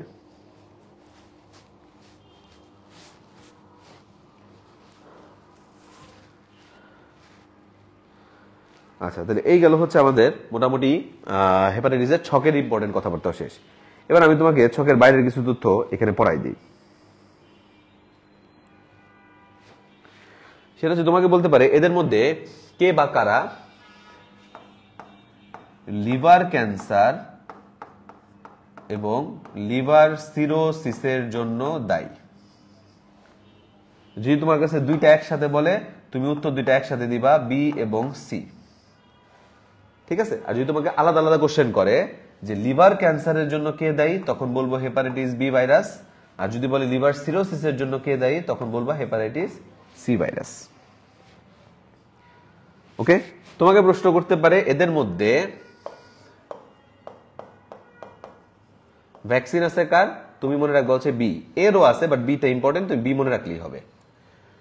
এই কারণে যদি কখনো পরীক্ষায় প্রশ্ন করে সবচেয়ে মারাত্মক কে, উত্তর দিব সি, কারণ এর কোনো কিছুই নাই, হইলে এই ক্যান্সার সিরোসিস হয়ে মৃত্যু অনিবার্য। তাহলে সি হচ্ছে সবচেয়ে মারাত্মক, আর বি হচ্ছে দ্বিতীয় মারাত্মক। কেন? কারণ যারা সচেতন তারা ভ্যাকসিন নেয়, তারা সুস্থ থাকবে, কিন্তু যারা সচেতন না তারা তো ভ্যাকসিন নেবে না। তাহলে তাদের ক্ষেত্রেও কি এই পরিণতি তো সেম, ক্যান্সার সিরোসিস। এই কারণে বি হচ্ছে দ্বিতীয় মারাত্মক। এখন আমাদের বইয়ে হেপাটাইটিস বি যে চিকিৎসা দিছে, এটা ভুলেও পড়া যাবে না, এটা হাসান স্যারের চিকিৎসা। মানে হাসান স্যারের হেপাটাইটিস হইলে আমরা কেবল এই ওষুধগুলো ব্যবহার করব।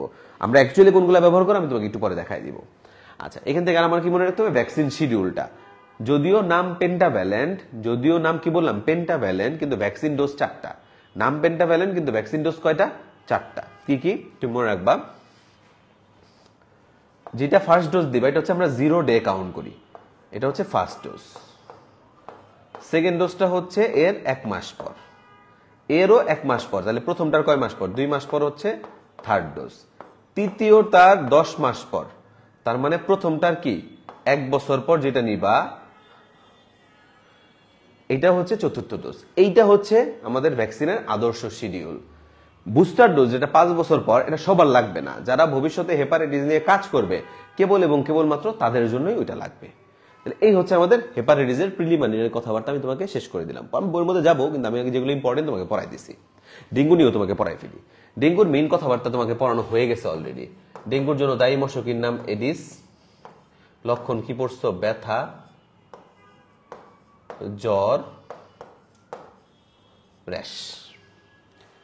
এবং তুমি মনে রাখবা ডেঙ্গু হইলে মানুষজন একটা রক্তকণিকা নিয়ে অস্থির হয়ে যায়, সেটাকে অনুচক্রিকা বা প্লাটিলেট। আমাদের দেহের স্বাভাবিক প্লাটিলেটের সংখ্যা কত? 1.5 লক্ষ থেকে 4 লক্ষ। প্লাটিলেটের প্রধান কাজ কি? রক্ত জমাট বাঁধাইতে সাহায্য করে। এখন এই ডেঙ্গুর মোট সেরোটাইপ বা প্রজাতি আছে 4টা, এরকম লেখা হয় ডেন 1, 2, 3, 4। এখন তুমি সাপোজ 1 নাম্বার দিয়ে কামড় খাইছো, তোমার শরীরে কি লক্ষণগুলো দেখা দিবে? তোমার প্লাটিলেট কমবে। কতর কম হবে? বলবা 1.5 লাখের কম হবে। জ্বরটা কয় দিন থাকবে? 2 থেকে 7 দিন থাকবে, তারপরে তুমি সুস্থ হয়ে যাবে। কেন? কারণ 7 দিন হইতে হইতে তোমার দেহে ওই অ্যান্টিজেনের বিরুদ্ধে কি তৈরি হয়ে যাবে? অ্যান্টিবডি তৈরি হয়ে যাবে। সাপোজ 1 দিয়ে কামড় খাইছো, 7 দিন বলে অ্যান্টিবডি 1 তৈরি হলো, অ্যান্টিজেন অ্যান্টিবডি ক্রস রিঅ্যাকশন হলে জীবাণু মরে গেল, তুমি সুস্থ হয়ে গেলা। এই জিনিসটাকে বলে সাধারণ ডেঙ্গু জ্বর বা স্বাভাবিক ডেঙ্গু জ্বর বা classical dengue fever. Classical dengue fever. আমরাই বলছি ডেঙ্গু জ্বরে মানুষ মারা যায়, তার মানে কখন? দেখো, এই রোগীটাই যদি ওই সেটআপে বা ভবিষ্যতে কখনো বাকি 3টা যে সেরোটাইপ রয়ে গেছে এই 3টার যে কোনো একটা দিয়ে কামড় খায়, তখন ঝামেলাগুলো শুরু হয়।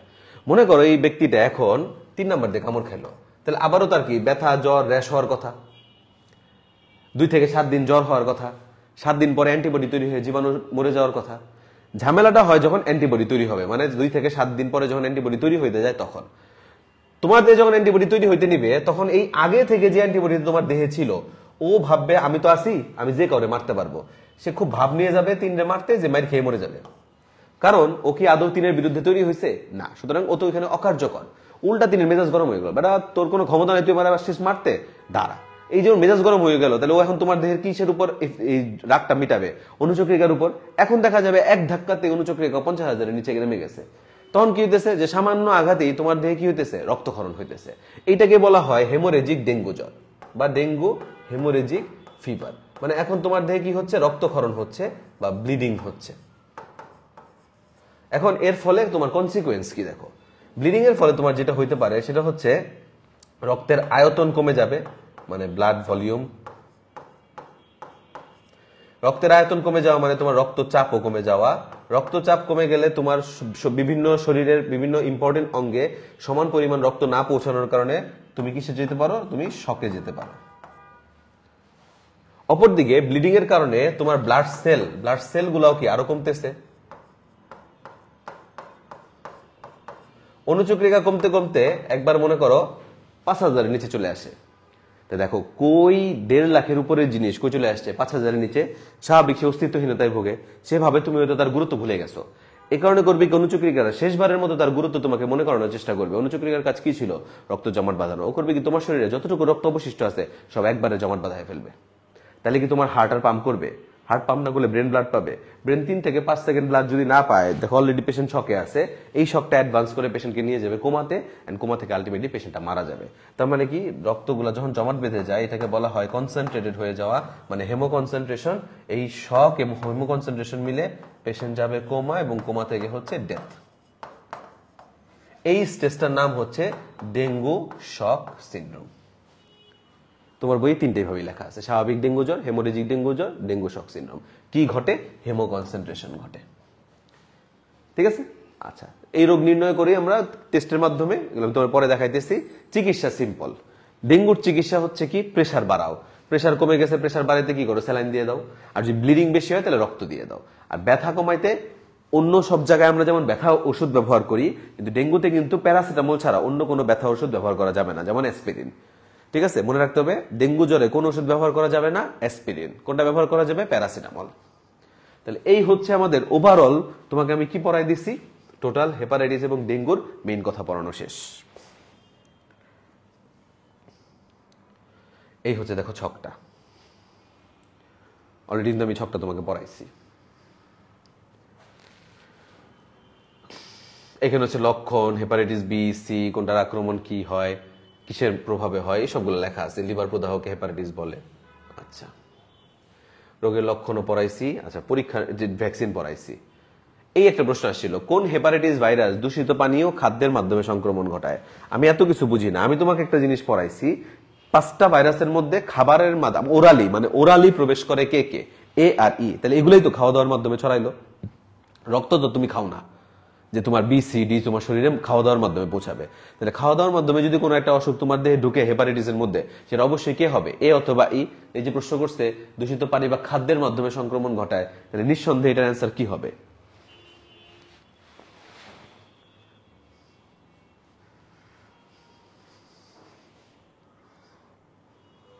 Very good, hepatitis A. এই হচ্ছে তোমার, আমি এক জায়গায় করে দিছি রোগ নির্ণয় করার জন্য তুমি কি কি টেস্ট করবে। বিলিরুবিনের কথা বলছি, পাশাপাশি এসজিবিটি করা যায়। আর HBsAg পরীক্ষাটা কিন্তু শুধু হেপাটাইটিস বির জন্য। খেয়াল করো, HBsAg সবাই ভাবে এই পরীক্ষাটা দিয়ে মনে হয় তুমি হেপাটাইটিস রোগ নির্ণয় করে ফেলবা। না, এটা দিয়ে হেপাটাইটিস নির্ণয় করি না, এটা দিয়ে আমরা হেপাটাইটিস বি নির্ণয় করি। আর হেপাটাইটিস নির্ণয়ের জন্য আমরা বিলিরুবিন আর SGPT করি। বিলিরুবিন হচ্ছে মোস্ট ইম্পর্টেন্ট। আজিবর স্যার আরো বেশি টেস্টের কথা বলছে, bilirubin, albumin, আল্ট্রাসোনো, prothrombin time, LFT, এগুলো সব করি আমরা। এগুলো সব এখানে দেওয়া আছে। ডেঙ্গু, এই দেখো সাধারণ ডেঙ্গু জ্বর,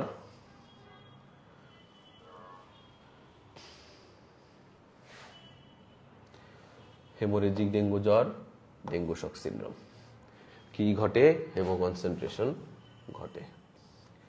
আচ্ছা, এই রোগ নির্ণয়ের জন্য তুমি কি মনে রাখবা? প্লাস প্লাটিলেটের সংখ্যা, সেরোলজি, সেল কালচার। প্লাটিলেটের সংখ্যা, সেরোলজি, সেল কালচার। প্লাটিলেট তো শুরুতেই বলছি 1.5 লাখের কম। সেল কালচার এখন আর করি না, রিপোর্ট আসতে সময় লাগে। তাহলে ইম্পর্টেন্ট কি? সেরোলজি। মনে রাখতে হবে ডেঙ্গু রক্ত পরীক্ষায় আমরা NSI না, বেসিক্যালি এটা NS1। ঠিক আছে, অ্যান্টিজেন বললে কি? NS1। অ্যান্টিজেন বললে কি? NS1। আর অ্যান্টিবডি বললে কি? IgG, IgM। এগুলো হচ্ছে অ্যান্টিবডি। এখন আরেকটু সুন্দরভাবে মনে রাখবা, যখন কোনো একটা মানুষ যে কোনো অ্যাক্টিভলি কোনো একটা ভাইরাস বা একটা জীবাণু দ্বারা সংক্রমিত, অ্যাক্টিভলি মানে এখন তার দেহে ওই জীবাণুটা উপস্থিত, তখন সবসময় ওই জীবাণুর কোন অ্যান্টিবডি পজিটিভ থাকে? IgM। তাহলে IgM হচ্ছে রিসেন্ট বা অ্যাক্টিভ ইনফেকশন প্রকাশ করে।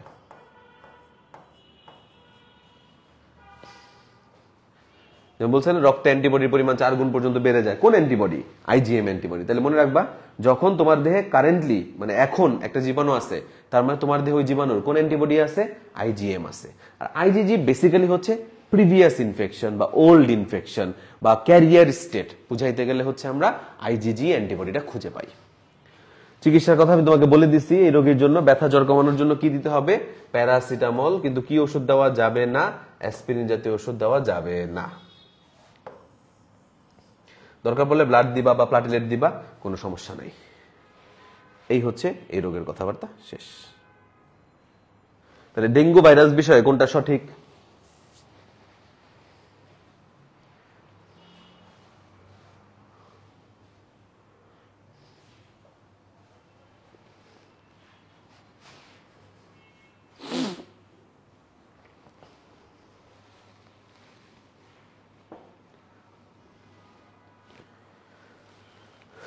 ওই যে একজন প্রশ্ন করছো, তোমার প্রশ্নের উত্তর এখানেই আছে।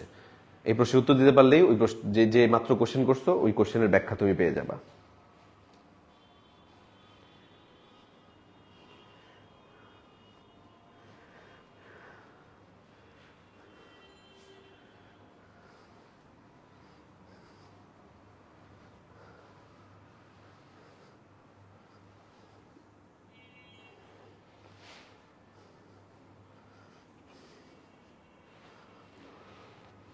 ভেরি গুড, ঠিক আছে। আচ্ছা, aspirin, blood thinner, pain killer সবকিছু বুঝছো। এখানে খালি মনে রাখবা, অ্যাসপিরিন একটা সময় ব্যথা কমাইতেই ব্যবহার করা হতো।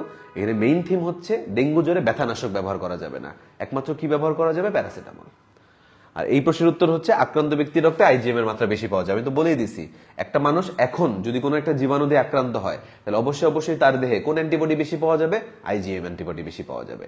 আর এটা কি? ডেঙ্গু তো একটা RNA ভাইরাস। এটা কি ডাইনো ভাইরাস? না, এটা একটা ফ্ল্যাবি ভাইরাস। শুধুমাত্র এডিস ইজিপ্টি দিয়ে এই রোগ ছড়ায় না, আরো প্রজাতি আছে এডিসের। এডিস অ্যালবোপিক্টাস দিয়েও এই রোগ ছড়াইতে পারে। তাহলে শুধুমাত্র হবে না। যদি বলতে এডিস ইজিপ্টি দিয়ে রোগ ছড়ায় তাহলে সত্য ছিল, যখন শুধুমাত্র বলছে তখন এটা বলে দিচ্ছে যে একটা প্রজাতি দিয়ে ছড়ায় না, এটা আরো অনেকগুলো প্রজাতি দিয়েও ছড়াইতে পারে। তাহলে এইটা হচ্ছে এই কোশ্চেনের অ্যান্সার। এটা কিন্তু এই বছর পরীক্ষায় আসা।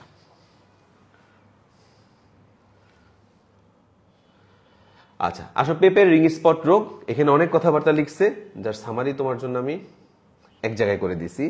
ঠিক আছে, এই সামারি পড়লেই হবে। এটার জন্য ইম্পর্টেন্ট শব্দ হচ্ছে দৈর্ঘ্য প্রস্থ ব্যাস শিখতে হবে।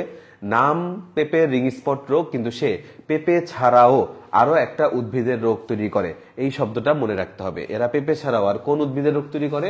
কুমড়া জাতীয় উদ্ভিদের রোগ তৈরি করে। ঠিক আছে, এর দুইটা টাইপ আছে, P এবং W। এই এর বেশি এখান থেকে জানার দরকার নাই, কারণ পরীক্ষার বিষয়ে আসবে না। এইটা ইম্পর্টেন্ট যে কোন ভাইরাস কোন ক্যান্সার করে। এর মধ্যে আমরা 1, 4, 5 অলরেডি পড়ে আসছি। Liver cancer, hepatitis B. Anogenital cancer, জরায়ুমুখ বা প্যাপিলোমা, মানে জরায়ুমুখ ক্যান্সার কোন ভাইরাস দিয়ে হয়? Papilloma virus. ক্যাপোসি সার্কোমা কোন ভাইরাস দিয়ে হয়? Herpes simplex. কাদের? যারা এইচআইভি দিয়ে আক্রান্ত। তাই বাকি থাকে কি 2 আর 3। এখন দেখো 2 নাম্বার কি? লিম্ফোমা বা নেজোফেরেঞ্জিয়াল ক্যান্সার কোন ভাইরাস দিয়ে হইতেছে? ইপস্টেন বার। 3 নাম্বারটা জীবনে আসবে না, পরীক্ষা সহজ প্রশ্ন হতে পারে, এত সহজ হবে না। যে টি সেল লিউকেমিয়া কোন ভাইরাস দিয়ে হয়? হিউম্যান টি সেল লিউকেমিয়া দিয়ে হয়। ঠিক আছে, টি সেল লিউকেমিয়া কোন ভাইরাস দিয়ে হয়? হিউম্যান টি সেল লিউকেমিয়া ভাইরাস দিয়ে হয়। এত সহজ প্রশ্ন আসবে না। তার মানে এখানে আমাদের নতুন যেটা শিখতে হবে সেটা কি? 2 নাম্বারটা। নতুন যেটা শিখতে হবে সেটা কি? 2 নাম্বারটা। তাহলে এই পর্যন্ত হচ্ছে আমাদের অণুজীবের কথাবার্তার ফার্স্ট হাফ, মানে ভাইরাসের অংশটুকু হচ্ছে আমরা মোটামুটি শেষ করতে পারলাম। তো দেখো এক ভাইরাস পড়তে আমাদের কতক্ষণ সময় লেগে গেল। তাহলে সবাই একটু 2 মিনিট সময় নাও, কারণ কি ইম্পর্টেন্ট জিনিস পড়ছি তো, খুব কুইক বইয়ের মধ্যেই যেটা পড়লা, যা লিখতে পারছো যতটুকু, এট এ গ্ল্যান্স একটু চোখ বোলা।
ওকে, তাহলে আমরা যেটা করলাম, আমরা হচ্ছে আজকে ভাইরাসের অংশটুকু পড়লাম।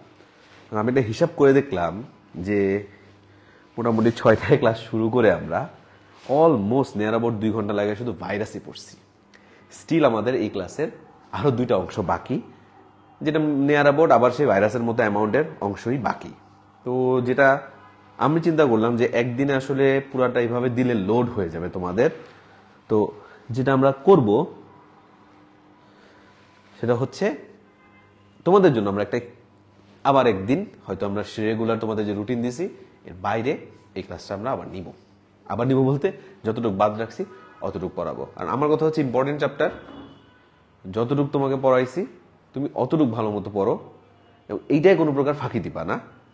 দেন আমরা যতটুকু বাকি আছে অতটুকু হচ্ছে আমি পরবর্তীতে আরেকদিন সুন্দর মতো করে ফেলবো, ঠিক আছে? তো আমি আবার বলতেছি, টেনশন নেওয়ার কোনো কিছুই নাই। এমন না যে ক্লাসটা হবে না, ওই হাফটুকু আমরা নিব। হয়তো তোমাদের কোনো একটা রুটিনে আমরা একটু চেঞ্জ করব, কিন্তু ক্লাস হবে। কিন্তু আমার কথা হচ্ছে একদিনে খুব বেশি লোড আমি তোমাদের দিতে যাচ্ছি না, ঠিক আছে? কারণ এত বেশি তথ্য সম্বলিত একটা চ্যাপ্টার অনেক বেশি গুরুত্বপূর্ণ। আবারও বলতেছি, শুধু যে এই অ্যাডমিশন টেস্টের জন্যই গুরুত্বপূর্ণ তা না, আমি বললামই তো তোমার যে কোনো পরীক্ষার জন্য গুরুত্বপূর্ণ। এই কারণে তোমাদের কথাটা চিন্তা করি আমি হচ্ছে এই ক্লাসটা হচ্ছে এখানে শেষ করে দিতে চাইতেছি। পরবর্তীতে আবার আমিই নিব, টেনশন করার কোনো কিছু নাই। এই ক্লাসটা আমি পরবর্তীতে আমাদের নিয়ে দিব, ঠিক আছে? সো টিল দেন আমি জাস্ট তোমাদের কথা চিন্তা করি। এতক্ষণ যে আমি মাঝখানে তোমাকে 2 মিনিট পড়তে দিয়ে গেছি, এই কারণে দিয়ে গেছি যে সময় তো অনেক বেশি হয়ে যাচ্ছে। তো এত সময় দিলে ধৈর্য ধরে রাখাও টাফ, কারণ ক্লাস শুরুর সময় ছিল বিশাল অ্যামাউন্টের স্টুডেন্টরা সাথে, এখন দেখি দিনকে দিন ধীরে ধীরে কমতেই আছে। এই কারণে হচ্ছে জাস্ট তোমাদের ইয়াটা মাথায় রেখে আমরা হচ্ছে এই ক্লাসটা হচ্ছে আবার বাকি হাফটুকু, আমি আবার বলতেছি, বাকি হাফটুকু আমরা পরে তোমাদের পরীক্ষার আগেই না একদিন আমরা হচ্ছে নিয়ে নিব, ঠিক আছে? তো সবাই ভালো থেকো। যতটুকু এই পর্যন্ত যা পড়াইছি এখান থেকেই কিন্তু তোমাদের যে নেক্সট দিন তোমরা যাবার স্পেশাল এক্সাম দাও ওইখানে কোশ্চেন হবে, ওকে? এমন না যে যেটা পড়াই নেই সেখান থেকে তোমাকে কোশ্চেন দেওয়া হবে। তো সবাই ভালো থেকো, সুস্থ থেকো, ইনশাল্লাহ আবার দেখা হবে। আল্লাহ হাফেজ।